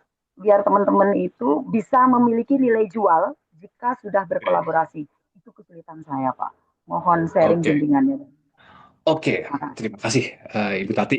Sudah selalu aktif tanya Ibu. Tadi saya notice ada 2 pertanyaan. Bagaimana nih ibu-ibu yang pertama presentasi atau pertama kali naik panggung? Karena otomatis nih masing-masing dari 20 yang terpilih akan naik panggung semua. Semua akan merasakan naik panggung, semua akan merasakan bagaimana 5 menit mengenalkan produknya kayak gitu. Jadi memang tadi mungkin nanti ada rekamannya. Nanti coba saya minta Mbak Citra sama Mbak Ayu untuk share di tiap grup supaya bisa melihat ya bagaimana cara berbicara. Yang pertama ya, ketika naik panggung itu ketika grogi, yang pertama langsung ambil nafas dulu aja. Nggak langsung naik, Assalamualaikum, selamat pagi, itu biasanya langsung panik tuh. Naik ke panggung, pegang mikrofonnya, kemudian pegang sekitarnya, lihat sekitarnya, juri itu di mana, diam aja nggak apa-apa selama 5-10 detik, diam dulu, sambil senyum, lihat panggungnya. Oh, juri ada di sebelah sana, peserta yang lain ada di sebelah mana, yang membantu mungkin nanti Mbak Citra, Mbak Ayu, Mbak Devina segala macam ada di sebelah mana, dikasih ini, kemudian layar yang memperlihatkan apa gambar-gambar ibu ada di mana, di tengok, kanan kirinya bagaimana. Kalau mungkin grogi boleh bawa air minum ke depan. Udah, kalau sudah ngelihat semua, tujuannya apa tuh? Ngelihat semua, jadi kita nggak bingung kalau panik. Aduh, saya lupa tulisannya apa pula. Ibu sudah bisa nengoknya, oh layar di sebelah sebelah kiri misalnya, langsung tinggal nengok kayak gitu. Jadi kalau nggak kayak gitu dulu nanti kita benar panik, jadi kelihatan tidak profesional tuh di atas, kelihatan celingmukan kayak gitu. Kemudian kalau ada masalah apa-apa, kenapa bisa tahu di mana panitia, di mana Mbak Citra sama Mbak Ayu, jadi bisa tahu saya ada masalah, tinggal melirik ke Mbak Citra sebentar, angguk kasih kode sedikit aja biasanya udah paham. Oh, ibu itu kesulitan atau gitu. Atau di atas butuh minum tinggal ini, itu udah biasanya udah paham tuh kalau asal panitia. Kemudian bagaimana kenapa harus melihat juri dan bagaimana melihat peserta lain supaya kita tuh matanya nggak ke satu arah terus kayak gitu loh. Jadi sambil baca sambil ngelihat ke sana, ke kanan, ke kiri, sesekali kalau lupa ngelihat belakang kayak gitu. Jadi kita beneran kayak orang ngobrol, eh, nggak kayak orang membaca kayak gitu. Juga jangan sampai, coba bayangkan tadi misalnya layar di belakang. Saya tadi ngobrol sama Bapak Ibu, saya ngomongnya kayak gini. Usaha saya adalah ini, nggak kayak diajak ngomong kayak gitu. Jadi usahakan pertama kali naik panggung, tenang aja dulu, nggak harus langsung ngomong, diam dulu, perhatikan di mana-mana supaya tahu. Setelah itu baru mulai kenalkan. Kalau ini kan semua orang tahu namanya ya, semua orang tahu produknya, udah mulai aja dari situ. Selamat pagi, perkenalkan nama saya misal Ibu Nur Suryati, saya dari Denpasar, cerita kayak gitu aja nggak apa-apa. Kalau masih ini, produk saya adalah seblak atau pisang goreng apa. Kemudian baru mulai, kan biasanya mulai agak lupa tuh ini ya. Kemudian setelah mengenalkan nama saya ini, produk saya ini, mulai nengok ke belakang nggak apa-apa tuh. Seblak saya adalah begini, begini, begini, begini. Kemudian saya memulai usaha sejak itu. Kemudian agak lupa lagi, tengok lagi sebentar. Kayak gitu, setelah nengok, baca sedikit, senyum sama juri, lanjut ngomong lagi kayak gitu. Yang penting di atas tuh pelan-pelan. Nggak usah, nggak usah memikirkan waktu. Kalaupun lewat nanti juga, nanti Mbak Citra yang kode kok, udah waktunya habis, tinggal turun aja, nggak apa-apa. Yang penting ngomongnya pelan-pelan dibanding, aduh 5 menit, aduh 5 menit, aduh 5 menit, malah nanti di atas libet, kayak biasanya begitu, Bu. Itu yang tadi pertanyaan pertama. Kemudian yang pertanyaan kedua adalah bagaimana soal mengkombinasikan kuliner yang produknya itu bermacam-macam sekali kayak gitu. Nah, mungkin ini tadi kenapa saya share tadi di materi, ada materi inovasi produk dan inovasi layanan. Karena dimanapun, apalagi kemarin ketika kami tahun lalu di Mekarpreneur Bandung, Bapak Ibu tahu ya Bandung seperti apa inovatif produknya ya. Kulinernya bagus, produknya bagus. Di mana-mana ketika ngomong inovatif produk, pasti kuliner akan kalah dengan kria. Karena kuliner ayam geprek mau dibikin apa lagi? Ayam geprek dihias pakai batik kan nggak mungkin kayak gitu. Tapi kalau kita produknya pria, catnya bisa dimacam-macam, bisa desainnya macam-macam kayak gitu. Makanya tadi saya tawarkan Bu Tati, mungkin sama kelompok kuliner nanti ya, inovasi di produk kuliner tidak harus melulu inovasi produk. Ibu-ibu mungkin karena produknya tadi kan sangat sangat ini ya, sangat apa namanya sangat banyak. Ada yang seblak, ada yang ayam ayam geprek, ada yang pisang goreng. Mungkin ibu mulai berpikir bagaimana menginovasikan layanan. Mungkin oke, di ayam geprek saya sekarang, warung ayam geprek saya sekarang menunya cuma ayam geprek nih, belum ada menu namanya kalau di restoran apa namanya restorannya agak mahal biasanya ada side dish atau makanan pendamping. Ya udah, daripada menunya ibu-ibu satu doang, kemudian tambah aja ayam geprek karena di situ ada yang jual apa namanya pisang goreng, ya udah paket ayam geprek plus apa namanya dessert atau makanan penutupnya adalah pisang goreng. Kemudian ada makanan pembukanya mungkin seblak kayak gitu. Jadi mungkin ibu bisa membuat kayak bundle atau apa namanya gabungan produk kayak gitu loh. Jadi paket jadi kolaborasinya di kelompok kuliner mungkin bukan inovasi produknya, tapi kami mempunyai layanan sekarang, layanan bundle nih. Karena Ibu Tati jualan, misal Ibu Tati jualan ayam geprek di Denpasar, kemudian ada Ibu apa namanya Nurul Suryati jualan pisang goreng di Badung katakanlah. Sekarang Ibu Tati dan Ibu Suryati itu sebenarnya punya, kita bisa ngomong, saya sudah punya dua cabang produk saya, ayam geprek saya bisa dibeli di warung saya di Denpasar sama di warungnya Bu Nurul Suryati di Badung. Produknya ada dua nih, jadi ibu-ibu tuh sekarang, ibu-ibu kuliner bisa ngomong, kami tuh sekarang sudah punya 10 cabang, karena masing-masing udah punya tempat sendiri kan. Di 10 cabang itu sudah ada 10 produk ibu-ibu. Itu layanan itu, Bu. Jadi tadinya warungnya cuma jual ayam geprek, sekarang ada jual ayam gorengnya, ada jual pisang gorengnya, ada jual seblaknya. Ada apa yang mana seblaknya nggak perlu bikin sendiri. Tinggal pesan aja, tinggal ada pesan. Misalnya Ibu Tati tiba-tiba ada pesanan pisang, ya tinggal ngomong, di tempat saya besok ada pesanan pisang 100 piece, kirim ke saya ya, udah. Itu jadi inovasi juga Bu menurut saya kayak gitu. Jadi jangan terlalu terfokus pada inovasi produk kayak gitu. Kalau inovasi lainnya bagus kayak tadi diingat-ingat kan, toko kelontong itu dari jualnya juga kecap, sabun, Indomie. Tapi yang berubah cuma dulu warung kelontong, sekarang Indomaret, ada supermarket, ada apa kayak gitu. Jadi coba berpikirlah di wilayah situ kalau memang kulinernya susah banget ya kayak gitu. Kecuali ada yang mungkin satu kelompok, oh dari 10 orang kuliner, 5 ayam geprek. Oh ya udah, mungkin ayam gepreknya bisa kita inovasikan di produknya. Tapi kalau tadi terlalu random, ya akan susah sekali kayak gitu. Mungkin begitu Bu Tati jawabannya. Baik, baik, baik, paham, paham Bapak. Kemudian Jadi ada nanti di pertanyaan dalam lagi. Gimana Bu? Silakan. ya lagi sekali Pak. Tadi Bapak menyebutkan di presentasi bahwasanya kita punya timing adalah sampai 5 menit. Syukur-syukur kalau kita kurang daripada itu lebih bagus. Tapi jika lebih akan itu berpengaruh Pak pada presentasi nanti untuk penilaian presentasinya. Kadang-kadang kita mungkin kita kebablasan Pak. Seperti itu mungkin dari Mbak Citra sudah waktunya habis. Nah, apakah itu berpengaruh di dalam hal nanti penilaian karena kita mungkin kelebihan? Mungkin ibu-ibunya kan tadi seperti Bapak paparkan bisa kita lupa seperti saya tadi juga beri gambaran pasti pakai seperti itu. Mungkin belum sampai habis, sampai 4 gambar tadi itu, mungkin di 2 gambar sudah habis. Apakah itu nanti berpengaruh? Nggak apa sih Bu. Karena kan sebenarnya ini, makanya tadi saya ajarkan supaya setelah nanti ibu-ibu membuat gambar-gambar itu, latihan lah, minimal latihan beberapa kali di depan cermin sama di depan keluarga sendiri. Itu pasti udah ngitung tuh. Nanti anaknya atau suaminya suruh di depan bawa handphone, coba dimenitin berapa Pak, saya tuh presentasi kayak gitu. Jadi ada yang ngomong kadang, wah bisa sampai 10 menit, oh berarti saya kurangi tuh kayak gitu.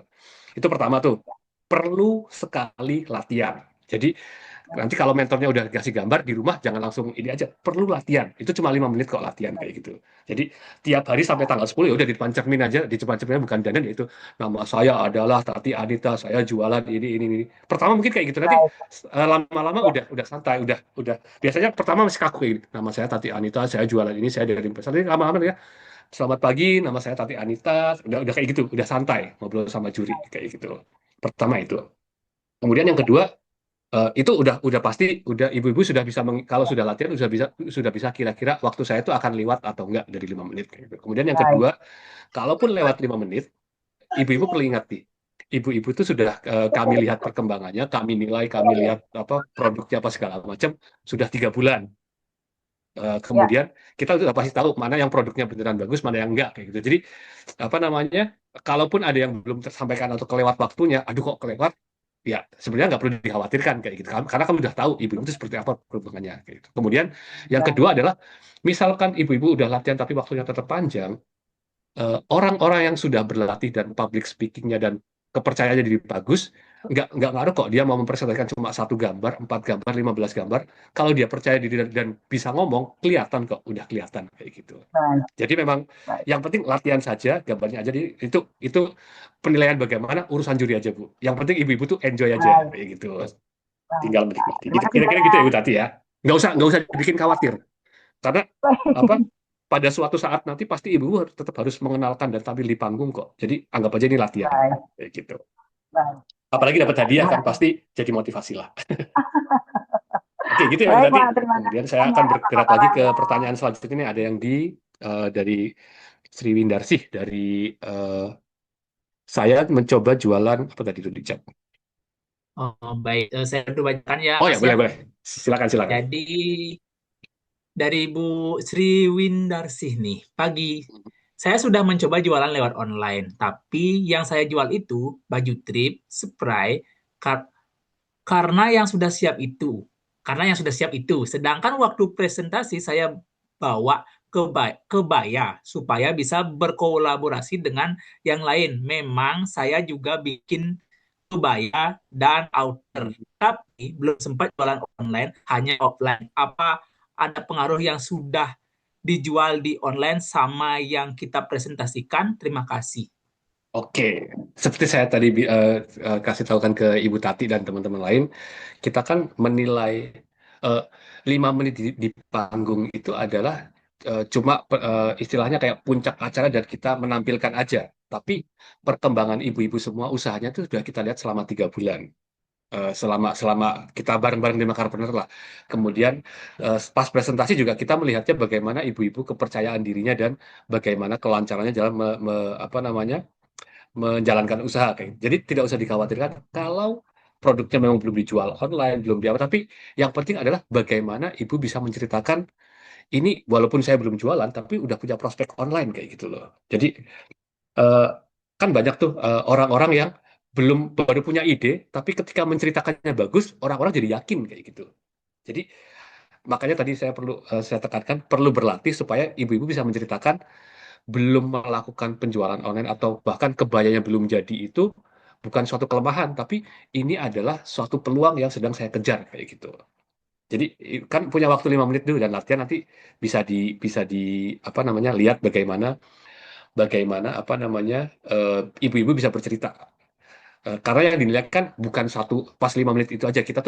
5 menit itu bagian dari kita menilai dari selama 3 bulan ini keaktifannya gimana, perkembangan produknya gimana, cara berbicara gimana. Jadi nggak usah fokus pada, aduh, saya itu bagaimana ya nanti. Karena yang dinilai nggak cuma 5 menit itu aja. Kayak gitu. Apalagi ketika kelompok kan, apa namanya, nanti banyak orang yang berkolaborasi ya, idenya banyak. Dan tadi saya ingatkan, kelompok itu tidak harus memaksakan eh, semua harus apa namanya produknya digabung bareng kan jadi susah kayak tadi contohnya kuliner masa ia menggabungkan geprek dengan seblak dengan apa namanya pisang goreng kan jadinya juga aneh kayak gitu makanya perlu berpikir nanti di kelompok mungkin nggak harus inovasi produk aja tapi inovasi layanan kalau bisa kira-kira seperti itu sih Bu semoga bisa menjawab ya.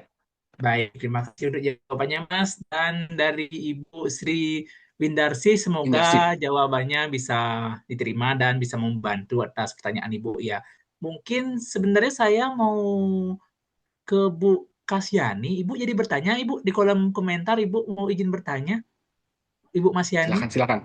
Mau diketik di kolom komentar atau mungkin mau langsung disampaikan di sini, Ibu?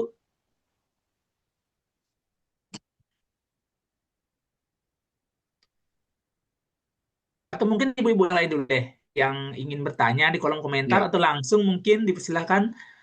Baiklah dari Ibu Mesia, dipersilahkan Ibu.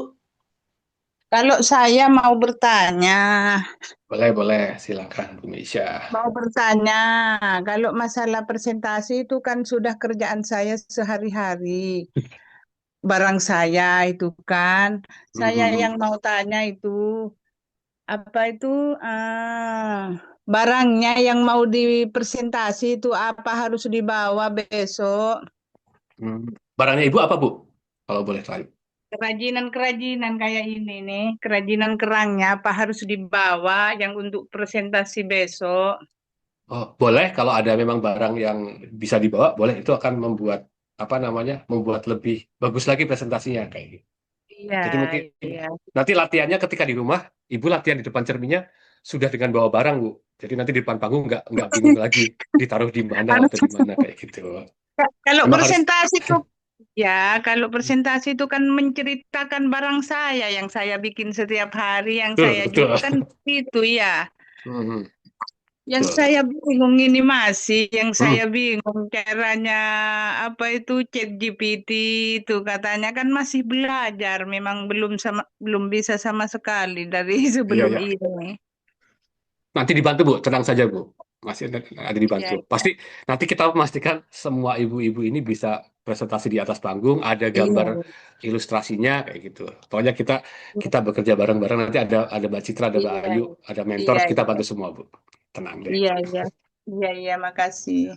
Sama-sama. Baik, terima kasih untuk Ibu. Semoga menjawab ya Bu ya, dan kebingungannya terjawab. Jadi sekarang kita meluncur ke Bu Mesia karena kayaknya udah nggak Oh sabar. iya, Bu Meisya bareng ini ya Tadi tadi Ibu, bukan tadi Bu Ibu Meisya. Masyani, Iya, sekarang Ibu Mesia. Dipersilakan Ibu. silakan silakan Bu. Satu, selamat pagi Sukses. Pak Awal. Ya ya ya. Untuk presentasi nanti tanggal 10, berarti saya kan produknya ayam geprek nih Pak. Hmm. Saya Ayo. juga nanti bawa produk exterior gitu boleh berarti ya? Dua produk, nggak harus satu produk aja. Gak apa-apa, silakan aja Bu. Tidak masalah. Silakan. Yang Hmm. penting ibu bisa menceritakan, jangan sampai apa bawa es teler dan ayam geprek, tapi digambar cuma ayam geprek aja atau yang diceritakan cuma ayam geprek. Jadi ketika ibu-ibu tadi seperti ibu siapa tadi yang tanya produknya banyak, ketika memutuskan ke waktu presentasi bawa 3 atau 2 produk, semuanya harus diceritakan, jangan sampai kelupaan kayak gitu. Masa tangannya bawa es teler kayak gini, yang diceritakan ayam geprek semua itu nanti jadi itu ngapain ibu-ibu bawa es teler di atas buat minum diaka atau apa ceritanya kayak gitu. Tapi Berarti harus buat slide-nya juga ya. ya, Slide-nya slide-nya juga harus ada foto ayam geprek dan es telernya juga, Bu. berarti nggak harus fokus satu produk aja jadinya. Ya. Ya kalau kalau bisa bercerita di 3 produk nggak apa-apa. Banyak produk nggak masalah juga. Makanya perlu latihan, Bu. Kalau memang mau memutuskan mau bawa es teler dan ayam geprek, Ibu harus latihan dan di gambarnya juga harus ada 2. Bagaimana dalam waktu 5 menit sama-sama menceritakan 2 itu tuh. Kayak gitu. Oh, berarti PR buat saya nih. Ya, Biar makanya kedua-dua produk saya bisa dipresentasikan betul, gitu. harus latihan. Tadi kan di latihan saya juga, yang latihan saya ini kan sayur saya juga, saya sebutkan banyak sayur kan jenisnya ada sayur lodeh, tumis apa kayak itu. Yang penting ketika ibu sudah membawa ke panggung dan memperlihatkan di gambar, jangan sampai terlewat tidak diceritakan kayak gitu. Itu ya kira-kira ya. Terima kasih Pak Awal. Sama-sama. Ya, selamat siang semuanya. Ya. Baik, terima kasih Ibu Mesia. Semoga pertanyaannya terjawab ya Ibu ya. Dan semoga kebingungan Ibu juga terjawab. Jadi untuk ibu-ibu yang lain mungkin ada yang mau bertanya mumpung waktunya masih tersedia. Silakan, silakan. Sekali lagi gak ada pertanyaan yang salah ya. Emang bingung apa? Tanyakan aja Bu. Nggak perlu Iya. malu-malu. Nah, sekarang dari Ibu Erna, silakan Ibu Erna untuk Silakan Bu Erna. pertanyaannya, mic-nya diaktifkan Ibu.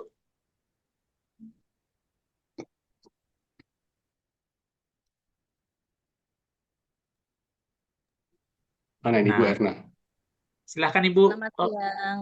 Selamat siap. siang. Begini, untuk presentasi besok, dari segi bahasa ya, saya masih bingung dari segi bahasa. Untuk menyampaikannya itu kan memang udah dirangkum, misalkannya kan nanti Mhm. sedikit-sedikit lihat layar, terus gimana caranya untuk biar nggak tegang gitu. Iya. Tapi untuk bahasa itu memang kita sudah punya ini masing-masing ya, nggak bisa kadang-kadang eh, apa ya, aduh takut ini keceplosan bahasa Sundanya itu keluar, bahasa Jawanya keluar, dan itu bikin kadang-kadang muka kita kadang merah gitu. Sering saya di pertemuan offline itu kan sering bertanya, itu Iya. memang sengaja memberanikan diri biar Mhm. biar terbiasa berbicara di depan umum begitu. Iya, Tapi iya. setelah saya lihat dan introspeksi diri ya, ternyata logat saya nggak ketinggalan, ada terus gitu. Nggak apa-apa, Terus Bu. Iya, gimana iya, iya, ya iya. caranya gitu biar untuk tampil percaya diri gitu. Iya, iya, iya, Apalagi iya. ini acara besar gitu. Oke, oke. Mohon untuk sedikit ini ya biar kepercaya dirinya semakin meningkat begitu. Terima Oke, kasih. terima kasih Bu Erna Lisnawati. Oke, saya punya pengalaman menarik nih. Saya pernah diundang. Tadi kan bagaimana menghilangkan logat dan bagaimana kalau keceplosan kayak gitu, gimana kita menghindari paniknya ya, kayak gitu kan. Biasanya itu muncul justru karena kita pengen menghilangkannya, Bu. Itu muncul tuh justru karena kita, aduh, gimana supaya Sundanya nggak keluar ya, gimana teh, tehnya keluar, kayak gitu kan biasanya. Kalau saya juga sering kalau saya orang Jawa kan sering kan kayak gini toh, kayak gitu tuh sering keluar kayak gitu. Saya punya pengalaman menarik. Saya pernah presentasi kalau nggak salah antara di Thailand atau di Arab Saudi kayak gitu. Presentasi kan bahasa Inggris tuh. Karena saya lidah saya Indonesia, saya tuh pernah ngomong this morning I will say apa namanya? Pernah saya juga kayak gitu, Bu. Jadi sering muncul Indonesia sering ketika saya kan apalagi bahasa Inggris ya when this can happen with it itu apa sih kayak gitu sering Bu. Tapi kalau justru justru jangan kita apa namanya justru kita jangan menghindar kalau kayak gitu muncul justru malah saya maaf ya kalau saya waktu di sana tuh maaf ya bahasa Inggris tuh bahasa kedua saya ini keceplosan dalam bahasa Indonesia karena saya aslinya Indonesia itu nggak masalah kayak gitu justru itu malah jadi membuat suasana itu lebih enak lebih cair lebih apa namanya juri juga mau nih oh ini orang Sunda pantas aja sering keluar teh begini atuh ini jadi orang wajar gitu loh apalagi kita di Indonesia kan sudah sering banget tuh lihat-lihat apalagi di sinetron kan itu apa bah kalau itu oh orang Batak nih ya udah diwajari aja kayak gitu ada orang Jawa ada orang Makassar mungkin saya tuh begini nih kayak gitu kan sering itu emang udah lidahnya jadi nggak usah dihindari aja kalau itu muncul biarkan aja atau malah kita tebelin aduh maaf Pak saya lidah saya Sunda ini teh sama atuhnya nggak bisa hilang itu jadi seneng tuh jadi ketawa jadi ini kita nggak tegang kayak gitu Bu itu aja triknya sebenarnya kita terima Baik, aja, terima jangan kasih. berusaha menghilangkan. Kalau orang Bali ada keluar Balinya, keluar Maduranya, ya udah kayak gitu. Gitu ya, Bu. Terima kasih. Pede aja pokoknya. Ya, terima kasih. Sip. Silakan Kak Bagus. Baik, terima kasih untuk Bu Erna. Jadi, terima kasih untuk pertanyaan. Lanjut ke di komentar. Ada satu pertanyaan baru dari Bu Sri Windarsih. Jadi pertanyaannya, selain referensi, apakah ada pertanyaan lain dari juri tentang pelajaran yang sudah kita terima selama ini? Oh, nggak ada. Ini murni tentang ibu-ibu, tentang produknya ibu-ibu, tentang bagaimana ibu presentasi. Udah, setelah setelah kita masuk tahap 20 besar, yang lalu tahap satu tahap 2 lupakan. Ibu-ibu itu udah terpilih 20 besar, udah kita anggap pemenang. Fokusnya adalah gimana produknya ibu-ibu bisa diceritakan, ibu-ibu pede presentasi, kemudian setelah ini usianya tambah besar gitu, Bu. Jadi udah nggak usah dipikirkan, nggak akan ada cerita di pertemuan kedua ada materi ini coba jelaskan nggak ada kayak gitu bukan Berarti ujian tenang saja berarti bukan ujian seperti ujian-ujian bukan SMA bukan ya, berarti ya ibu-ibu. Eh, Tenang aja ibu-ibu ya. eh, Jadi banyak tentang apa itu yang ibu-ibu pelajarin itu udah Eh, tidak akan ditanya, tapi betul. penerapannya lah yang akan ditampilkan Wah, dan bahkan mungkin tentang produk jadi ibu-ibu tuh hmm, eh, kalau saya buat percaya diri tuh biasanya kalau naik panggung saya itu udah 5 tahun bikin ayam geprek juri-juri di depan itu banyakkan dosen sama peneliti mereka ayam geprek saya lebih ahli pasti. Nah, saya yang paling ahli di bantah ada juri-juri soal ayam geprek udah pertanyaan apapun soal ayam geprek saya bisa jawab gitu aja. hmm. Jadi kita yang paling menguasai produk dan diri kita. Jadi jelaskan aja, pede aja. Jadi ibu-ibu kita menjelaskan apa produk yang ibu-ibu punya dan apa hal yang ibu-ibu ketahui tentang produk itu. Ibu paparkan hal tersebut di depan juri sehingga dari dewan juri tahu nih keunggulan produk ibu, pasar produk ibu dan bagaimana rencana ke depan dari produk ibu tersebut, inovasinya dan apapun itu tentang produk ibu tentunya. Betul, betul. Jadi ibu-ibu dikarenakan masih ada waktu, ada yang ingin bertanya atau mungkin ada yang ingin mencoba untuk berbicara mungkin tentang presentasi mungkin. Ya, coba mungkin 30 detik awal mencoba nama saya ini, produk saya ini, coba aja tanpa teks. Kalau ada yang berani, Gus tuh. Pak Silahkan Udin, silakan. saya Bu Tati mau mau coba coba? dulu Pak ya. Saya Iya, coba, tapi dan saya Ibu masih Tati belum nih. baik. yang Saya coba. aktif banget. Mohon. Silahkan Ibu ya. Baik, terima kasih banyak. Om Swastiastu, Assalamualaikum warahmatullahi wabarakatuh. Salam, nama budaya. Nama saya Tatianita Haryati, saya perwakilan dari UMKM Annapurna. Saya jelaskan produk Annapurna. Annapurna ini berdiri di tahun 2022, dan produk ini kenapa saya ambil produk ini? Menurut kami, produk Annapurna ada 3 produk, yaitu ada kulit tuna, ada roasted mete, dan ada rengginang. Dapur kami yang terbaru. Kenapa saya memilih tuna? Karena tuna itu selain dia memiliki nilai gizi yang mengandung omega 3, juga mete itu di roasted. Jadi bagi penggemar yang non minyak, non kolesterol, silakan memilih mete. Begitu juga tuna, kami memiliki produk unggulan tuna ini adalah memakai spinning process. Begitu juga mete itu tanpa minyak. Jadi memang di roasted, dan untuk di rengginangnya itu kita memilih bahan yang premium, ketan yang premium, begitu bahannya memakai kualitas minyak yang bagus. Jadi untuk tuna itu sendiri, satu packagingnya kami jual, kalau retail kami jual itu 25.000, tetapi kalau wholesale itu kita jual 20.000. Begitu juga di metenya, kalau wholesale itu 25.000, retailnya adalah 30.000. Untuk pengembangan kapasitas kami dan untuk pemasaran produk kami, mohon maaf ini Pak Ude, ini masih mencoba-coba, bagus ya. Jadi untuk pengembangan kapasitas kami, mudah-mudahan ini bisa kami tembus. Untuk saat ini sudah di pasar oleh-oleh, dan saya juga menjual produk ini dari lokal sampai ke toko oleh-oleh. Jadi kami memiliki 2 produk, lokal dan produk premium. Untuk berikutnya, saya akan mencoba setelah acara Mekarpreneur ini, kami mengembangkan juga di Instagram, kemudian ada mencoba di website, juga ada di WA Bisnis. Untuk sasaran berikutnya, kami ingin mencoba mengembangkan lagi agar tembus di pasar global, tidak hanya di Bali, tetapi di luar Bali. Bahkan kami menginginkan agar Annapurna ini juga bisa tembus di pasar ekspor. Tujuan kami adalah omset per bulan untuk saat ini itu senilai 25-30 juta.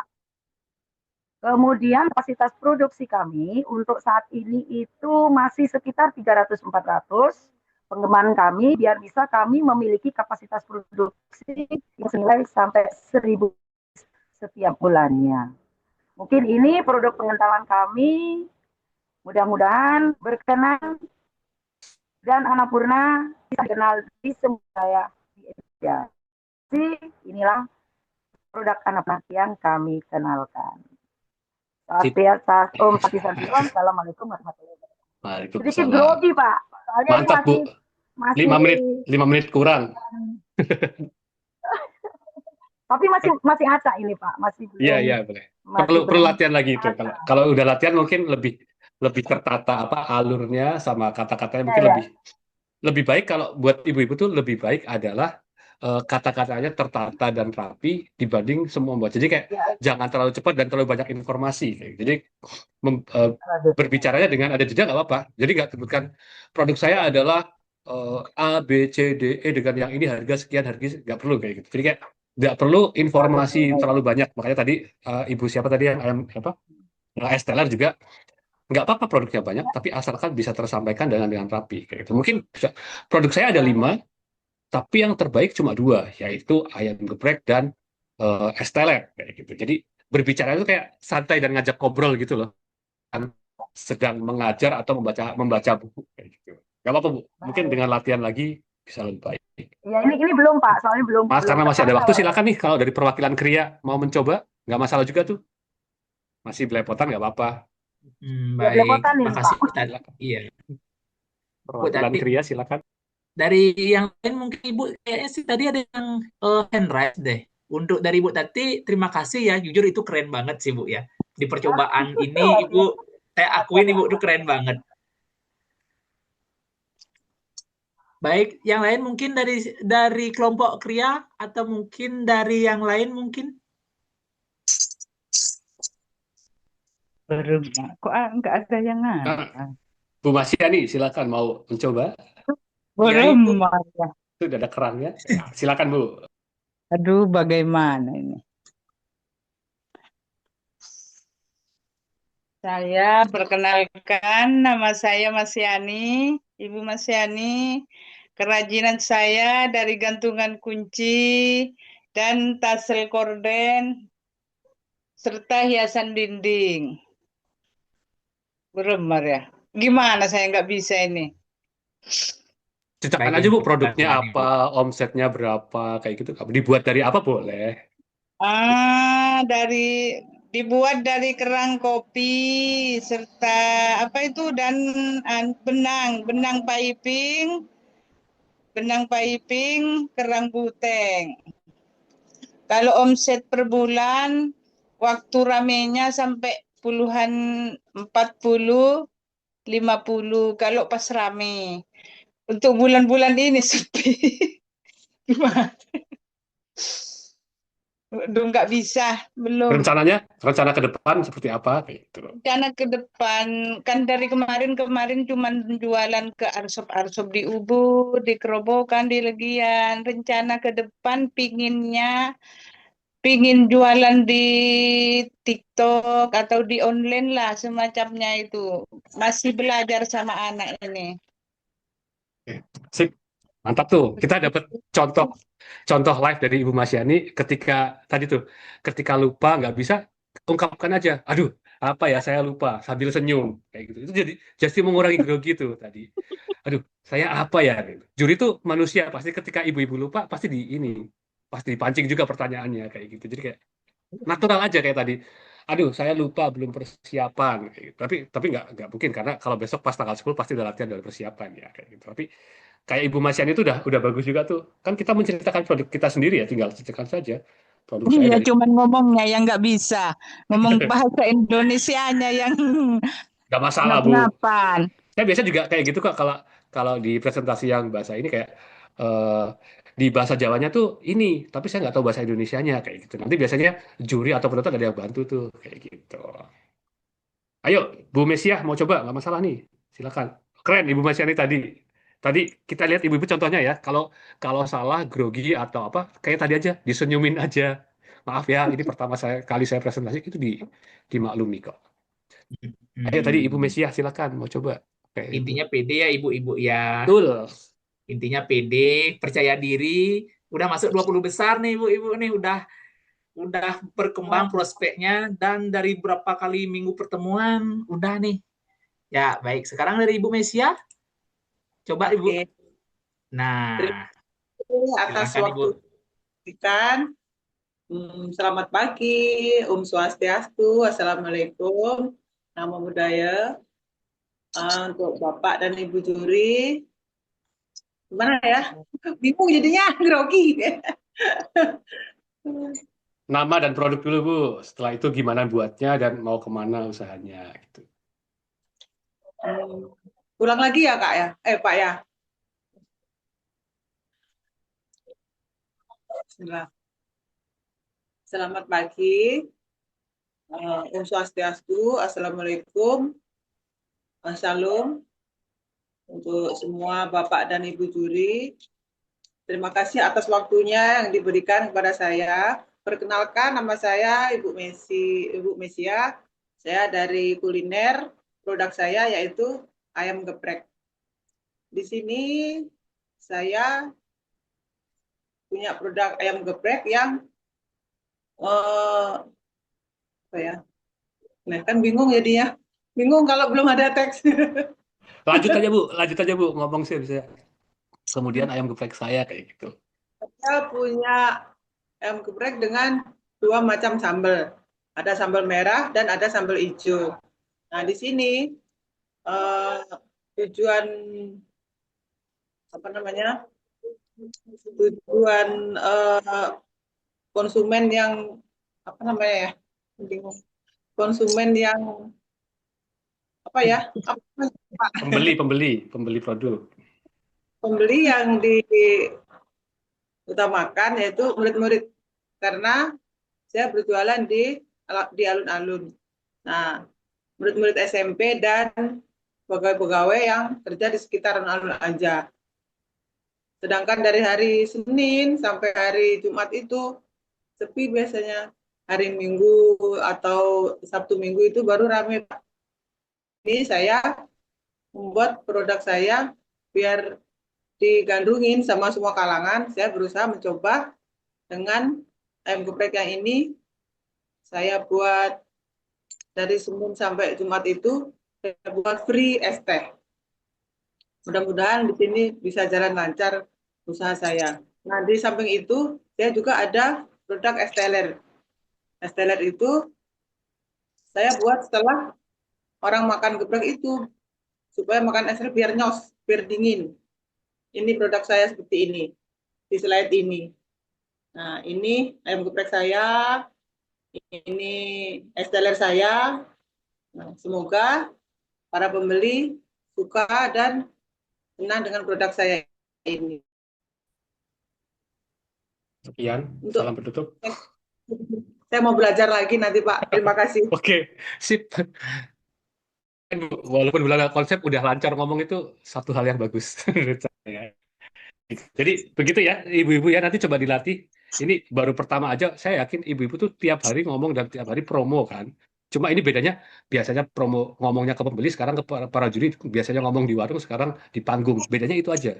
Makanya perlu latihan di depan kaca supaya nggak ini. Padahal ibu-ibu kalau ditanya, saya datang ke gepreknya Ibu Mesia, Bu, ayam geprek Ibu apa sih? 5 menit 10 menit ngomong itu ayam geprek saya tuh ini begitu, nggak bakal ada aduh Pak konsepnya apa ya, nggak bakal gitu. Ibu-ibu juga saya mungkin tadi apa namanya, ibu juga kalau saya ke warungnya, Bu coba jelaskan pisang goreng Ibu dong, pasti akan ya pisang goreng saya tuh ini mas ini ya, kayak gitu tuh. Makanya dibuat feel-nya tuh juri kayak kita sedang melayani pembeli aja, panggung itu kayak kita di warung kayak gitu, pasti lancar ngomongnya gitu. Saya kembalikan ke silakan. Baik, terima kasih untuk seluruh ibu-ibu yang telah mencoba. Terima kasih banget atas semangatnya nih ibu-ibu semuanya. Dan terima kasih untuk yang telah bertanya. Terima kasih juga untuk Mas Didin udah memberikan materi pada hari ini, materi yang luar biasa tentunya. Jadi sedikit kata-kata yang saya suka dari Mas Didin pada hari ini.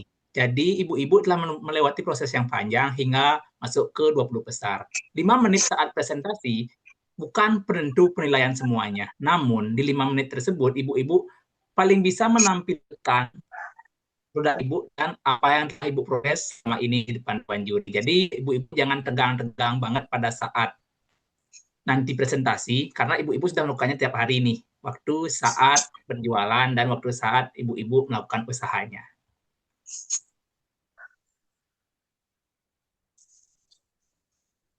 Mungkin ada ibu-ibu yang ingin bertanya, mungkin lagi sedikit mungkin, karena waktu masih memungkinkan. Dari Mas Didin nggak masalah kan? Mas Didin? Aman, jadi dipersilahkan.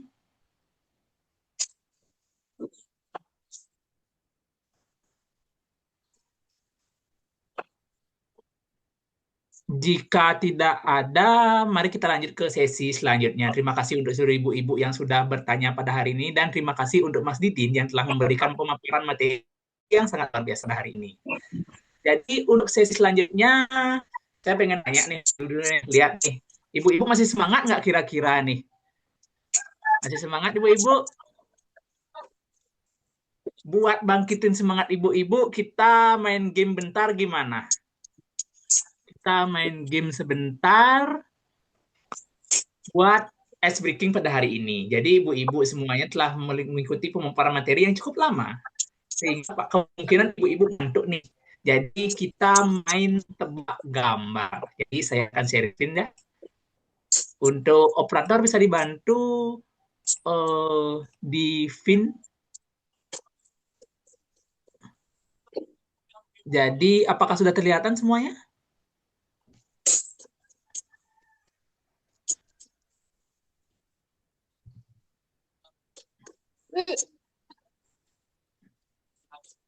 Terlihat. Sudah Kak, terlihat. Baik, jadi kita mulai dari tebak gambar pertama. Jadi ibu-ibu bisa di kolom komentar atau dijawab langsung nih. Kira-kira ini gambar apa. Jadi ibu-ibu silahkan, bisa ada yang bisa nebak nggak kira-kira ini gambar apa hasilnya?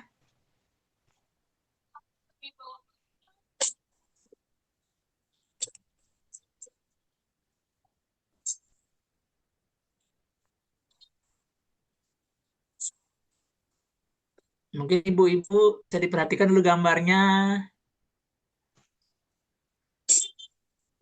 Kira-kira ini gambar apa? Kita main tebak gambar ya ibu-ibu ya. Gambar Saya kasih, botol. enggak ibu. Clue-nya makanan ya. Clue kuliner. Ini kuliner. Kira-kira kuliner apa ini?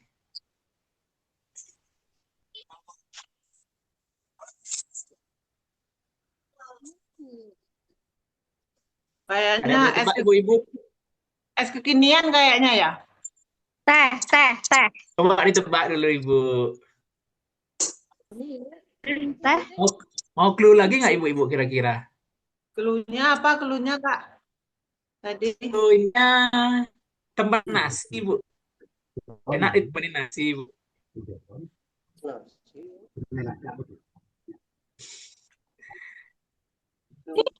Makan bukan?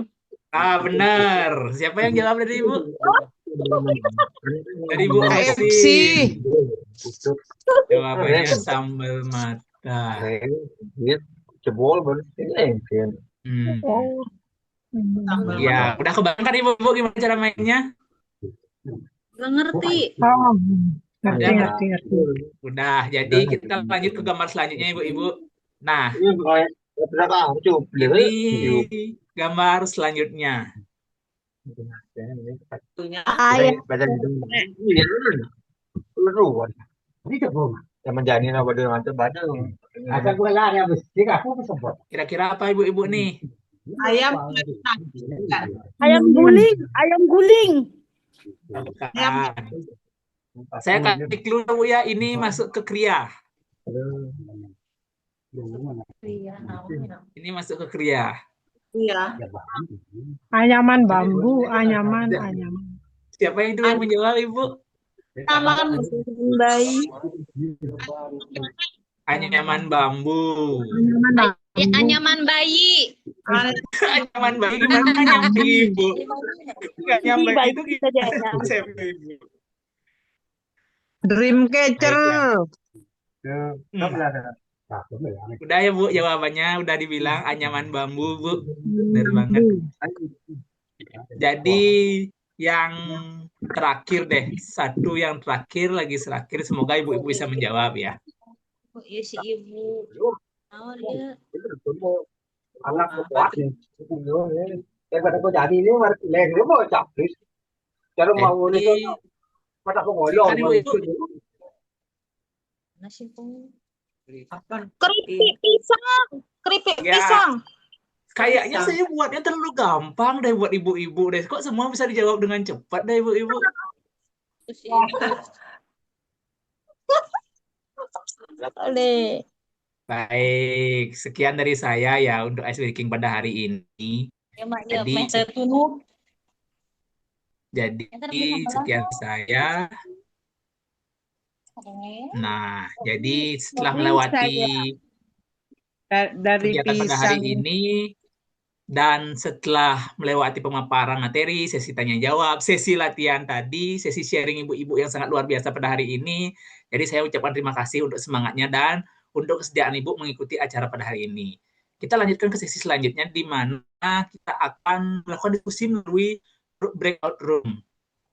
Jadi tidak seperti tahapan sebelumnya yang diharuskan mengisi form setiap latihan, kali ini waktunya kita akan gunakan untuk mempersiapkan ibu-ibu dalam lomba kelompok, sehingga kami akan menyediakan ruangan terpisah untuk kelompok nantinya. Dari kelompok pria dan kelompok kuliner itu akan dipisah dan akan berdiskusi dengan para mentor. Jadi panitia akan memasukkan ibu ke dalam breakout room nanti untuk bisa berdiskusi langsung dengan mentornya masing-masing ibu-ibu. Jadi untuk yang belum ganti namanya masih belum sesuai dengan kriteria tadi yang nama kelompok garis bawah nama itu bisa diganti dulu ibu-ibu agar mempermudah panitia dalam memasukkan ibu-ibu ke breakout room.